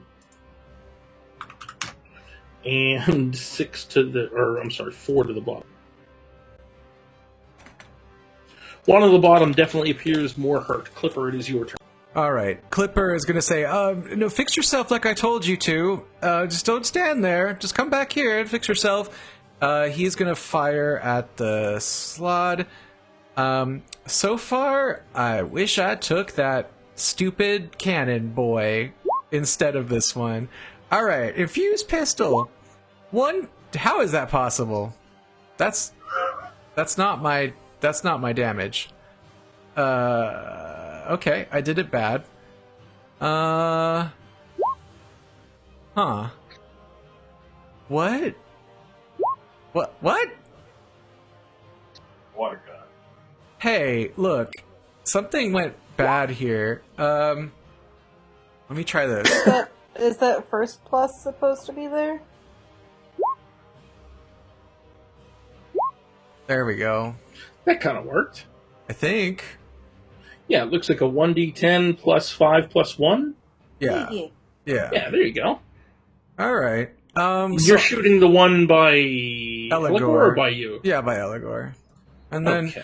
as a bonus action, I'll give Answer a different action other than dodge, and it will do the self-repair, and then that's it. 4? You son of a bitch!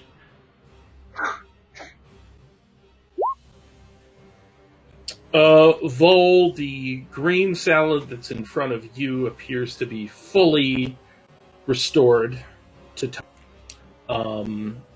angrily, with you and Rallick to choose from, it is going to bite at you and take 2 swipes at Rallick. So the bite at Vol. Oh boy. Oh, that hit. Oh, that's not bad. You only take 17 points of damage. I will. That could have been so much worse. I will use interception to Nice. reduce that damage. So, Vol, you take Block. 6 points of piercing damage. Right as this thing's jaw begins to come down, Rallick kind of underhand swoops up with his sword and catches this thing in its mouth, pulling the top jaw away from really connecting with you. So you only take 6 points of damage. Whew, he saved my wild shape. Angrily, it's going to slash 1-2 at Rallick. 16, 24. 24 hits. Right, you will take 10 points of slashing damage as it angrily kind of is going to lash out at you for keeping it from its meal. Vol, it is your turn. So you need to. So symbiotic entity's live there, so you need to do a con save again. Okay, you just let me know. 12. That fails, so you're gonna take 2d4. Cool. You roll it and tell me what the damage total is. 6 damage. He takes all of it. What's your action? So I am going to use a bonus action, and he's gonna like hold his stick up to this thing's face, and like some of the slime and gross from this thing's face is gonna revolve around his staff and become his shillelagh. Ooh, okay. He's gonna pull gross off this boy, and then with his action, then I'm gonna use inspiration. I'm gonna smack him with the staff. Hell yeah, beat him with his own stink. Let's do it. Oh god. The 12 does not do it. You get all of the stink off of him. You hit him in the face. It just like flatly bounces off of his rubbery nose, and he chuckles. Fail. That's it. Rorik, it is your turn. This thing just spit a fireball at the ceiling and lit two of your friends on fire. Well, your friend Eligor and the creepy little creature on fire. Yeah, indeed, creepy little creature.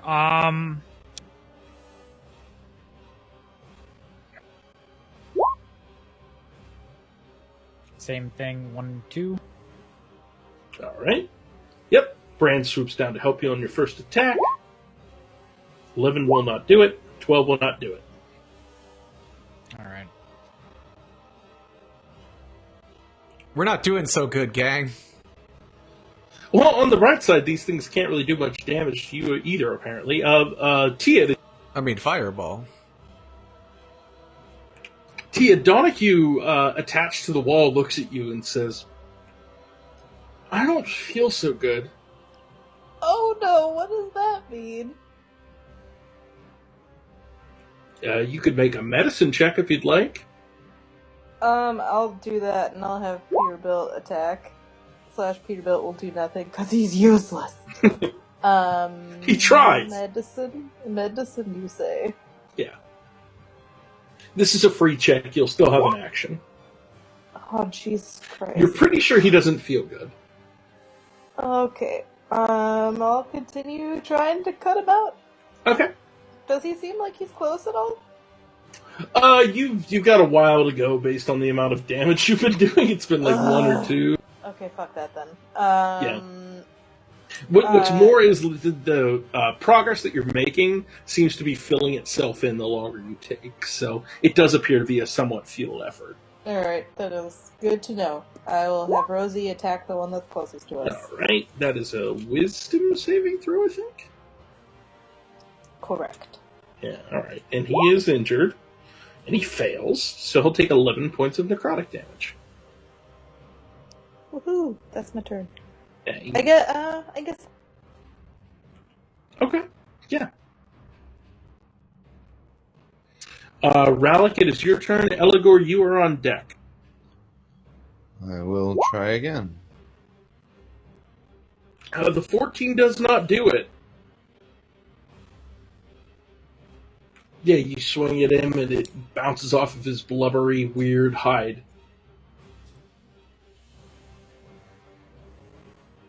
Eligor, it is now your turn.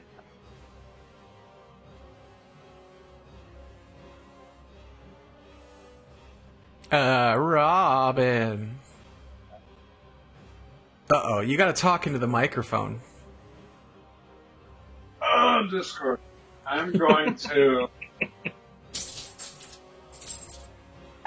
yell to the group to let them know that these things should explode.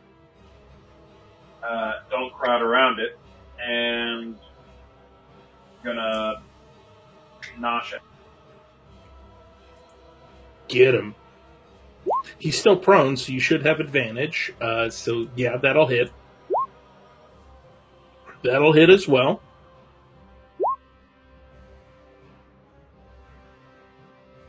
The thunder and the lightning don't seem to do much, but the slashing and piercing damage.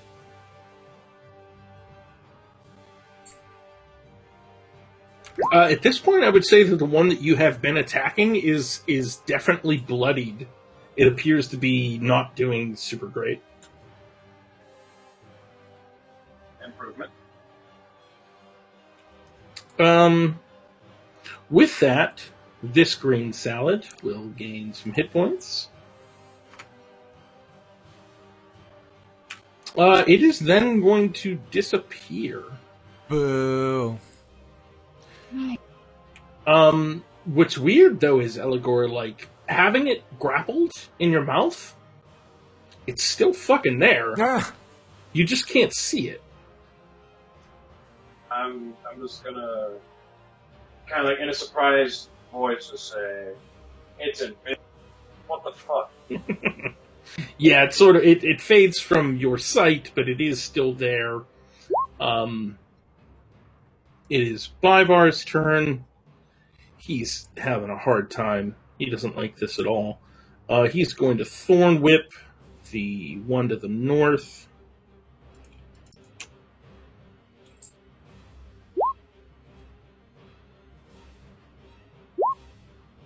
Which does miss, so it will be Perry's turn. Perry's still got glove charges. Perry will release final glove charge.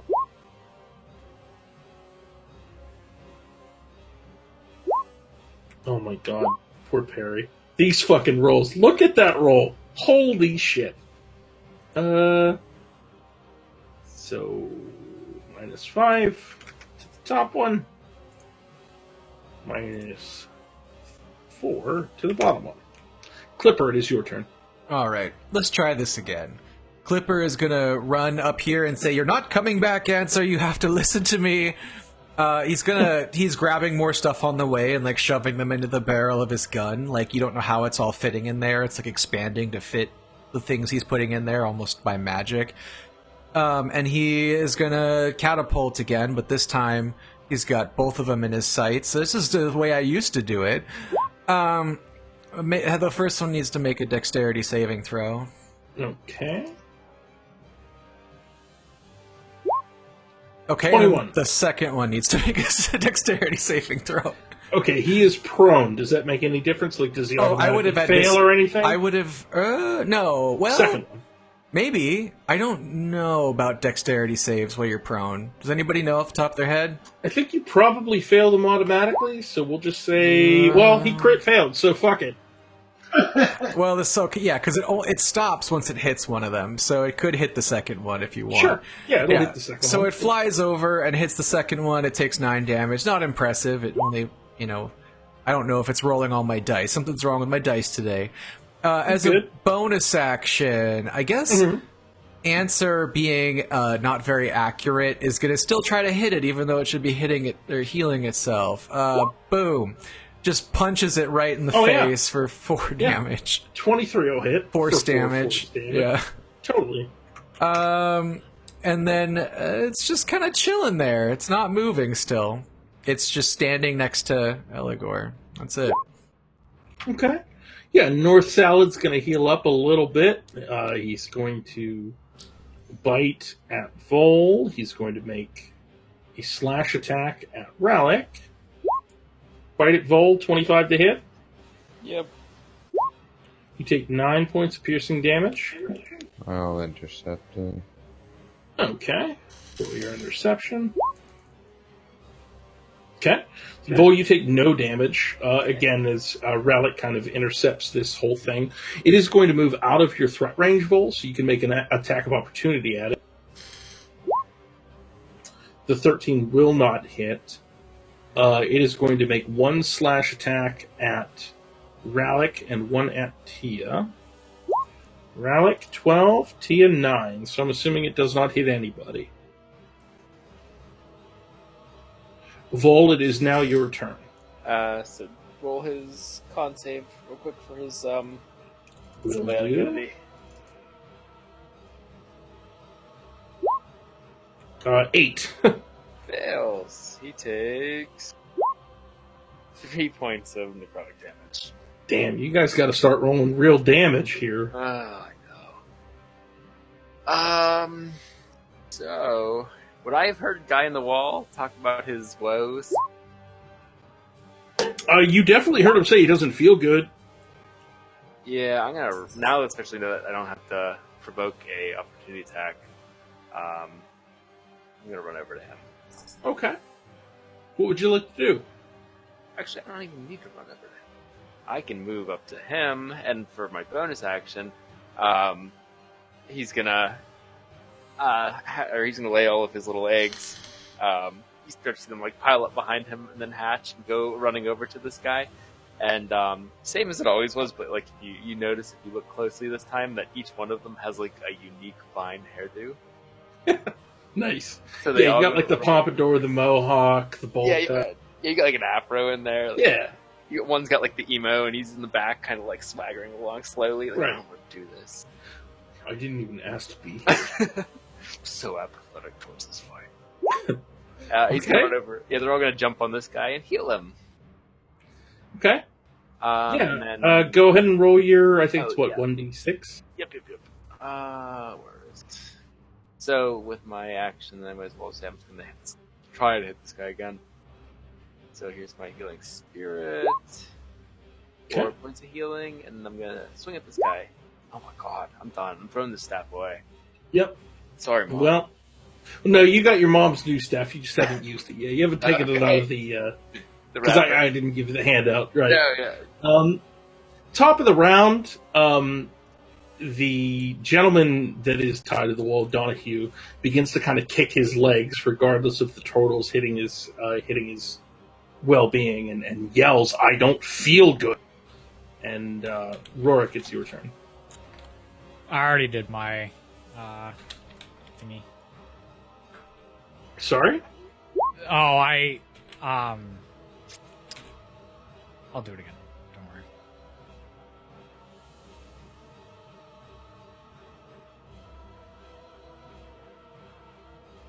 I'm gonna walk up. Boom. Okay. 15 won't hit, 7 will not hit. Oof. We gotta buy you some new virtual dice, my dude. We're just having a bad time.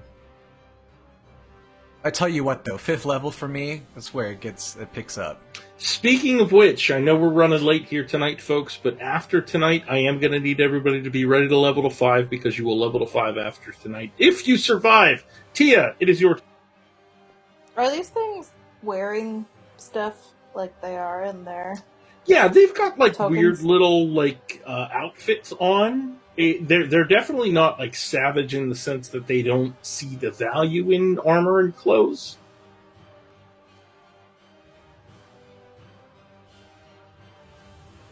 Okay, so they're not wearing armor or No. All of the hits that have not hit seem to be bouncing off of their blubbery hide. Okay.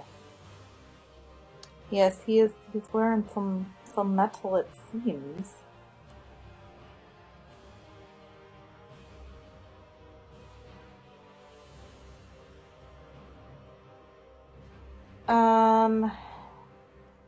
I guess I'm gonna have Peterbilt attack. Do it. Oh my god! Yeah. That'll hit! Well, that bonked force damage. It makes you use a spell slot.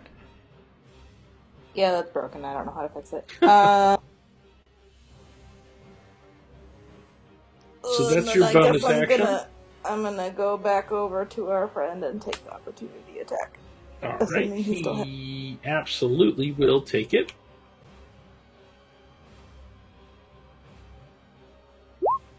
$22. Oi. You take 8 points of slashing damage, but don't forget your temp HP from your buddy Rally. It's gone now. So can I do another free medicine check on this You guy? absolutely can.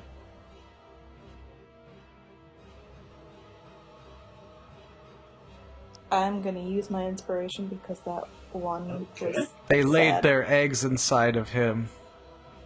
I swear to God. They laid their eggs inside of him. Do I know if there's anything I can do to fix that? Does that by chance count as him being poisoned? With a 21 at this stage, you would know that if you had a greater restoration ready to go, you could definitely help him. We are not that level yet. Okay. I'm gonna yell to everyone that he is gonna explode with babies soon. He looks at you and And- says, "What?" I'm sorry, my friend. I thought I could help you, Oh, but I don't no. think I can. And then I guess I will cast another spell at the dude down in the corner because we're having troubles with him. Mm-hmm. He is prone. So if you want to change target, I'll let you do that. Knowing he's prone, you would have disadvantage on a ranged spell attack. Oh, is he also still invisible? He is still invisible. I forgot about that. Well, shit. Thanks. Okay, then I will not shoot him because I. How about you just attack the north one? Because that would make sense. Attack the north one. Yeah, fuck him up. Okay, and he is glowy, so next attack on him has advantage. Perfect. Yeah, he is lit the fuck up. This fucking salad is in trouble. Rallic, it is your turn. Maybe I'll hit with advantage. Oh, good. And go figure. Now you roll like fucking over 20. I'll use my Divine Smite, because I probably won't hit again this battle. Ooh, okay, give me a total. 24, so 8 chopping, 4 acid, and 12 radiant. Total of 24 damage. They all get through. It lashes about wildly. Eligor, you have this bloke grappled and prone. I need to continue noshing on his face, even though he's not properly spiked. Get him. Oh no. Okay, yep, and yep. Well, I guess what I think where his face should be. Sure, he's got a lot of face. I mean, there's a lot there to, you know. Okay. What's the total without lightning? 20 without lightning. Alright.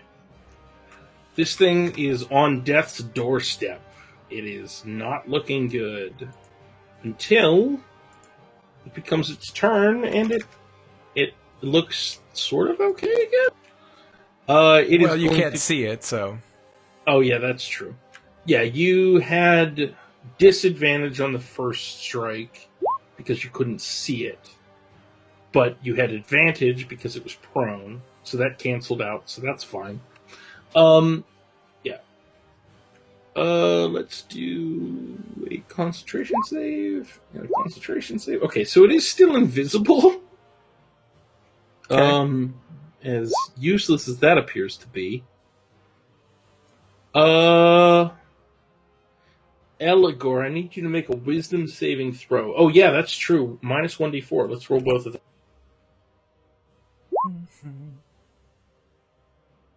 Okay, it does make both saving throws, I guess.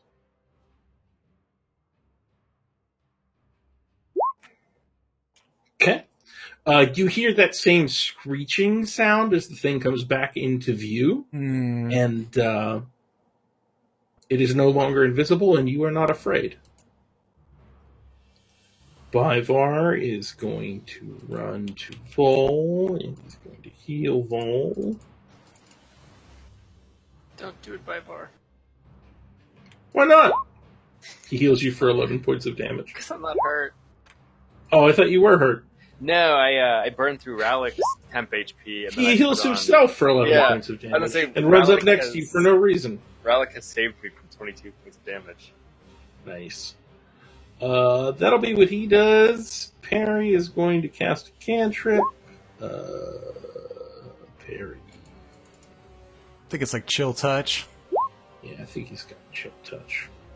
You know what? We did some rearranging on Perry's sheet, so I don't see Chill Touch here, so we're just going to do a light crossbow attack, which misses. So, Clipper, it is your turn. Alright, I just need to get better at shooting. I'm gonna go ahead and shoot the one to the south. Here we go. Nope.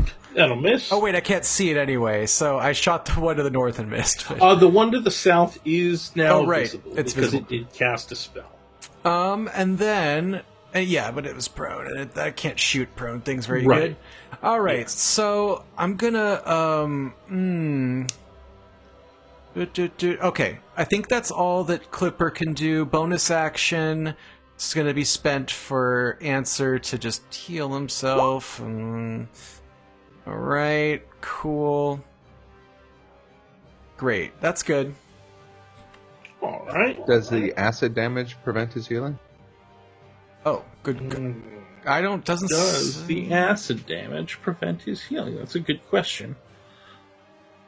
No, Is it there are no too caveats on delicious his to heal? regeneration. Okay. Yeah, as a matter of fact, like it not only does it not prevent the heal, but the healing smells real good. Yeah, he's cleaning all the extra crusty lube off. Mm-hmm. Okay. Smells like roasted frog legs. He's going to make 3 attacks. Bite towards Ralik. 12. 2 slashes towards Vol. 14. 19. 19. Go ahead. Right? You take 3 points of slashing damage as Ralik prevents the damage. My shield's barely hanging on. He's gonna do a con save too. He will do a con save. No, 20. he saved. Does he take half or anything? No, it's not Okay. nothing. Cool. It is your turn. Oh hey. So does anybody look hurt at all? Really, no. I mean, I guess Eligor a little bit, but in typical fashion, you guys are fucking these things up. The guy who's attached to the north wall looks awful, but you're pretty sure you can't do anything for him. Yeah, I think that guy's dead. Yeah, you know what? I'm going to right on top of this guy. He's very fire. So, you see like a vine's gonna come out of the ground behind him and like curl around this guy, like crawl up his back onto his head, and then it retreats immediately as he saves. Yeah, you launch this like moth up into the air that's going to drop this dust onto him. Its tongue shoots out, grabs the moth, and it. Yeah, it was gonna plant a flower on his head. Leave it there. But I can't hit or save, so with the bonus action, I'm gonna move my turtles to Bivar. Is he still hurt at all, or anybody? Bivar's fine. You're fine. Ralik's missing 2 HP. Hey, there you go. It's a small payback for the 1,000,000 HP you saved me. So I'm moving to Ralik. Roll 1d6.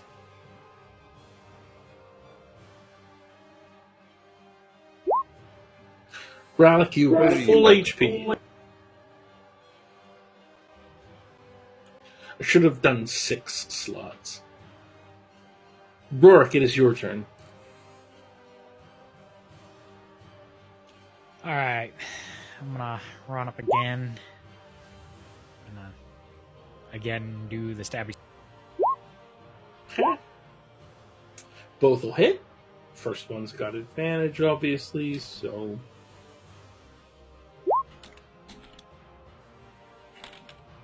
Give me the total when you're all done. 19. 19. This thing is as close to dead as you've ever seen it.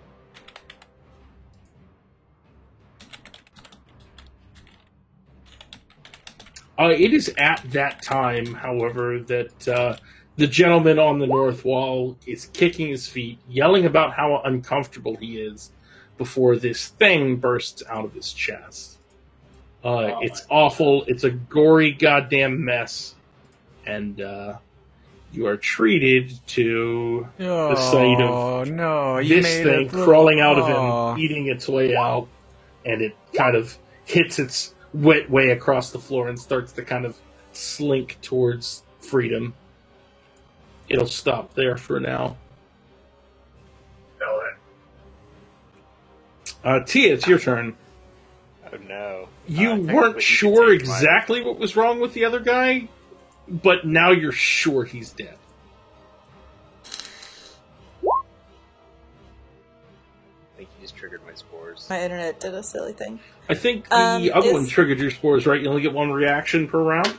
I'm just Oh, plain it- triggered. I'm always confused about that. It doesn't reset on my turn, right? Top of the order. Your reaction would reset on your turn, so if it Okay, has because not it was- gone... No, it goes him then me. So he triggered it and I went. Okay. Then yeah, if your reaction has not been used since you last went, it would trigger your reaction. Yeah, he would. Can I do a free medicine check to see if there's any way to help this guy? Just like the tadpole that fucking explodes when Vol kills it with his spores, there's no way to help him. As it just fades into a cloud of necrotic damage. Sad day. Okay, Peterbilt is gonna do his bonkin' thing. Get your bonk of damage in. That'll hit.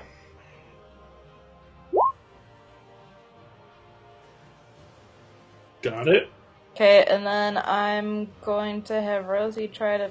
Let me double check the distance on this. The other one's within 60 feet, right? Yeah. Okay. Rosie is gonna try to finish off that one down there. Okay. By doing her smoky poison thing. I don't think that matters. I don't roll to hit. Okay. What is con saving? No. Wisdom saving? Constitution save.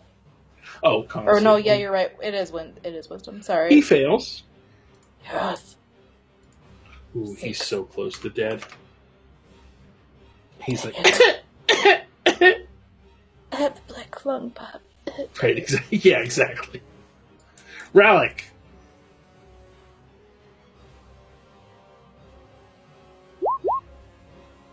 $22 will hit.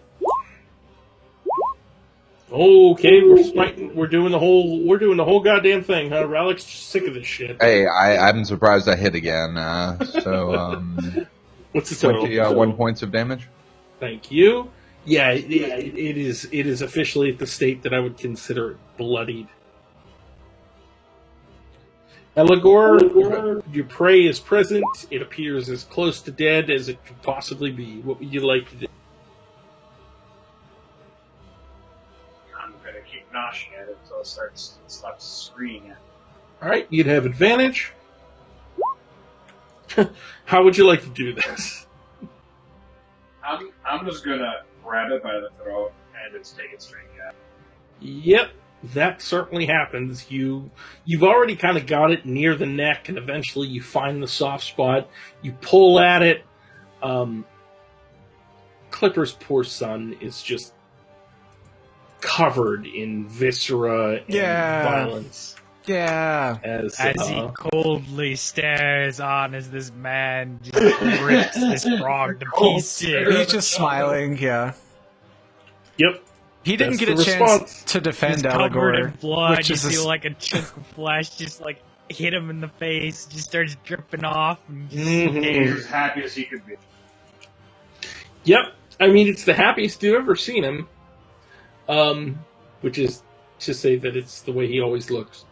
Bivar's turn. I still do this.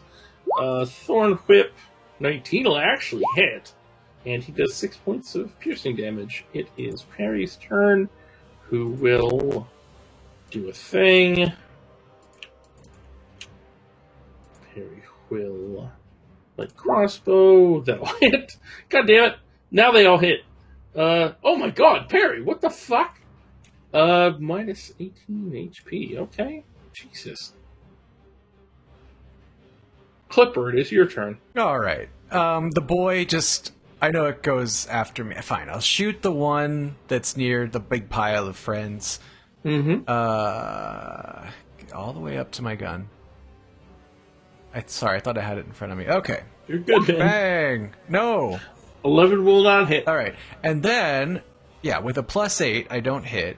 And then Answer's going to run up there and just kind of stand there. You know what? He's going to try to punch it. Sure. No. No. No. He's going to stand. Yeah, that's it. What are you doing? Green salad! He's gonna make 3 attacks at Rallic because he's sick of this intercept. He's going bullshit. to... Okay, deflect. The first one. Okay. Disadvantage on the first attack. All right. I can get down on this. Let me find his character sheet. I've got Bivar. I've got Perry. Jesus Christ, where is this thing? Okay, there's the credit sound. That's exactly what the interception style is supposed to do. Yeah, just like Wow. utter confusion. Okay, 24 to hit Relic. Great. Good deal. 13 piercing. Relic. 8. 24. 8 slashing. You take 21 total points of slashing damage this round. Ow. Good job. Okay, I'm still up. It is Vol's turn. But I my don't shield think- is Yeah, shield's gone. Okay. Oh yeah, Relic gets the baby heal. Okay. Roll your 1d6. So he does not trigger my symbiotic entity since it popped the other baby. Mm-hmm. So yeah, I'm just gonna take a swing at it with the staff. Get it. Whoa! No way! Get him. Oh god! Hey. Why is that so low? 1d8, 1. There's no plus on it. Yeah, you know what? I've seen some weird shit with the math. This week, quarterstaff. Is that shillelagh roll or is that just a quarterstaff So roll? it's 1d8 for the shillelagh one, plus what my So it's rolling with your strength, not your wisdom. So it would be a +5. I well, think. no, with my symbiotic and with my shillelagh it changes it to wisdom. That's what I'm saying. Is I Oh, don't think yeah, it yeah, did that. I'm saying Right. it rolled a 1d8. It didn't roll a 1d8 +5 Right. because you have 10 strength, which is what it's probably using on. Nope, you're right. So it should be 6, and then the poison is from my symbiotic. Right. Poison won't affect it, but 6 magic bludgeoning damage will. And hit it. Yeah. Counts for something, and well, I guess technically I can use a bonus action. I think I have healing word cast on Relic. Okay. There you go. Oh, Right, you take 6 more points of healing. I'm doing pretty good. Rurik. First attack will have advantage. 16 hits. 14 damage, 17 hits. 9. Okay, no sneak attack on the second. Give me the total if you would, please. 23. Oh boy. Yeah, Rurik comes screaming in and just like absolutely eviscerates this thing. It is super close to dead. Tia, as you Peterbilt. get him. That'll hit. It's so close, but that's not enough.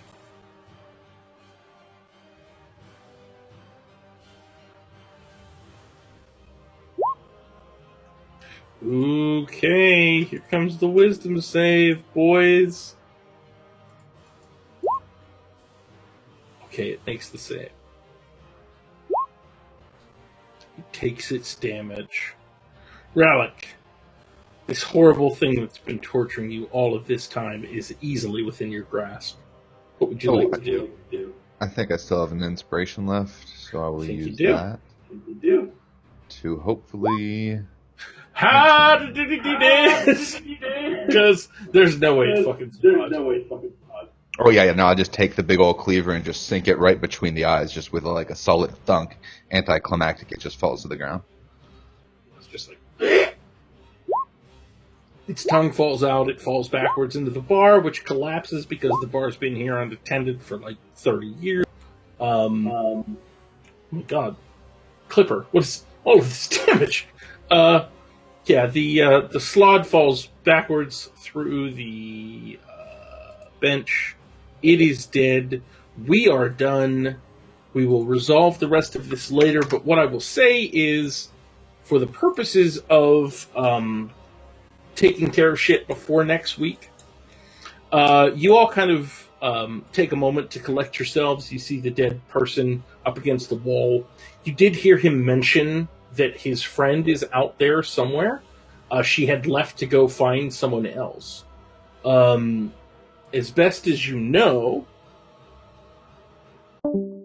this is the last place any portion of the Dirgalad delegation had been seen. And what you choose to do with that information will be up to you next week. Starting next week, you will all be level 5. So you have leveled up. Now, here's the trick. I wanted to block level 5 behind you guys having to make a serious decision about what you want to do next. There is not enough content next week for us to get through the whole thing. Based on what you've experienced thus far, I'm going to give you like 5 or 6 options in the chat by Wednesday at the latest. You cannot level up to level 5 unless you vote on what you want to do next by next Sunday. So a week from tonight, you have to vote or you cannot level up. Fair enough. Can we just vote to level up? Is that one of the options? That is one of the options. Shit. Sweet. We're just going to retire at level 5. That's my Right. vote. Balls! No, I appreciate everybody hanging out late. I'm sorry it ran over. I hope everybody had a good time. This was technically the end of the tutorial, so you made it. All right. Yeah. Yeah. GG, well played. There still is the dagger from 2 sessions ago, plus the other stuff that I had in that bag, but I missed last week. Oh, I did. I linked all of that to you. Yes, but I don't know if that was just going to me or if that was for the party. Oh, sure. Okay. So, yeah, the breakdown would be you definitely got 298 gold pieces like everybody else did. I gave you the +1 thieves tools because you use those to crack the lockbox that opened the chest with all of the money. The other 2 items are a cloak of many fashions and a +1 dagger of returning. So we could roll for those, or if people have any strong feelings on them. The +1 dagger of returning is a +1 dagger, so that is pretty important to note. Cloak of many fashions is essentially like a vanity item that you can turn into any color or style or length of cloak at any given time. Got it. I need to set up a billowing macro. I don't know. I mean, yeah, that's fine. Hey, we're running over, so we will roll on that in the channel. I will set that up. I'll do the inspiration vote. I will do. I'll handle that shit. Before next session, we will have all of that down and handled. But I appreciate you guys hanging out. Thank you, as always. I enjoy this. I thought you guys would play in that space for 20 minutes tonight, and you did it for 2 hours. So, no complaints here. Loved it. The drunk scene was amazing. I love you guys. If you have any questions, let me know. You've got 2 weeks before next session, and we'll go from there. Does this guy's body have anything on it? We will find out next week. No! Next time on Dragon Ball Z. Whoa. All right. Night, guys. Bye. Night. Good night, y'all. I'll be around for a little bit, but not very long because it is late. All right. Yeah, I gotta go to sleep soon too. I should stop the stream.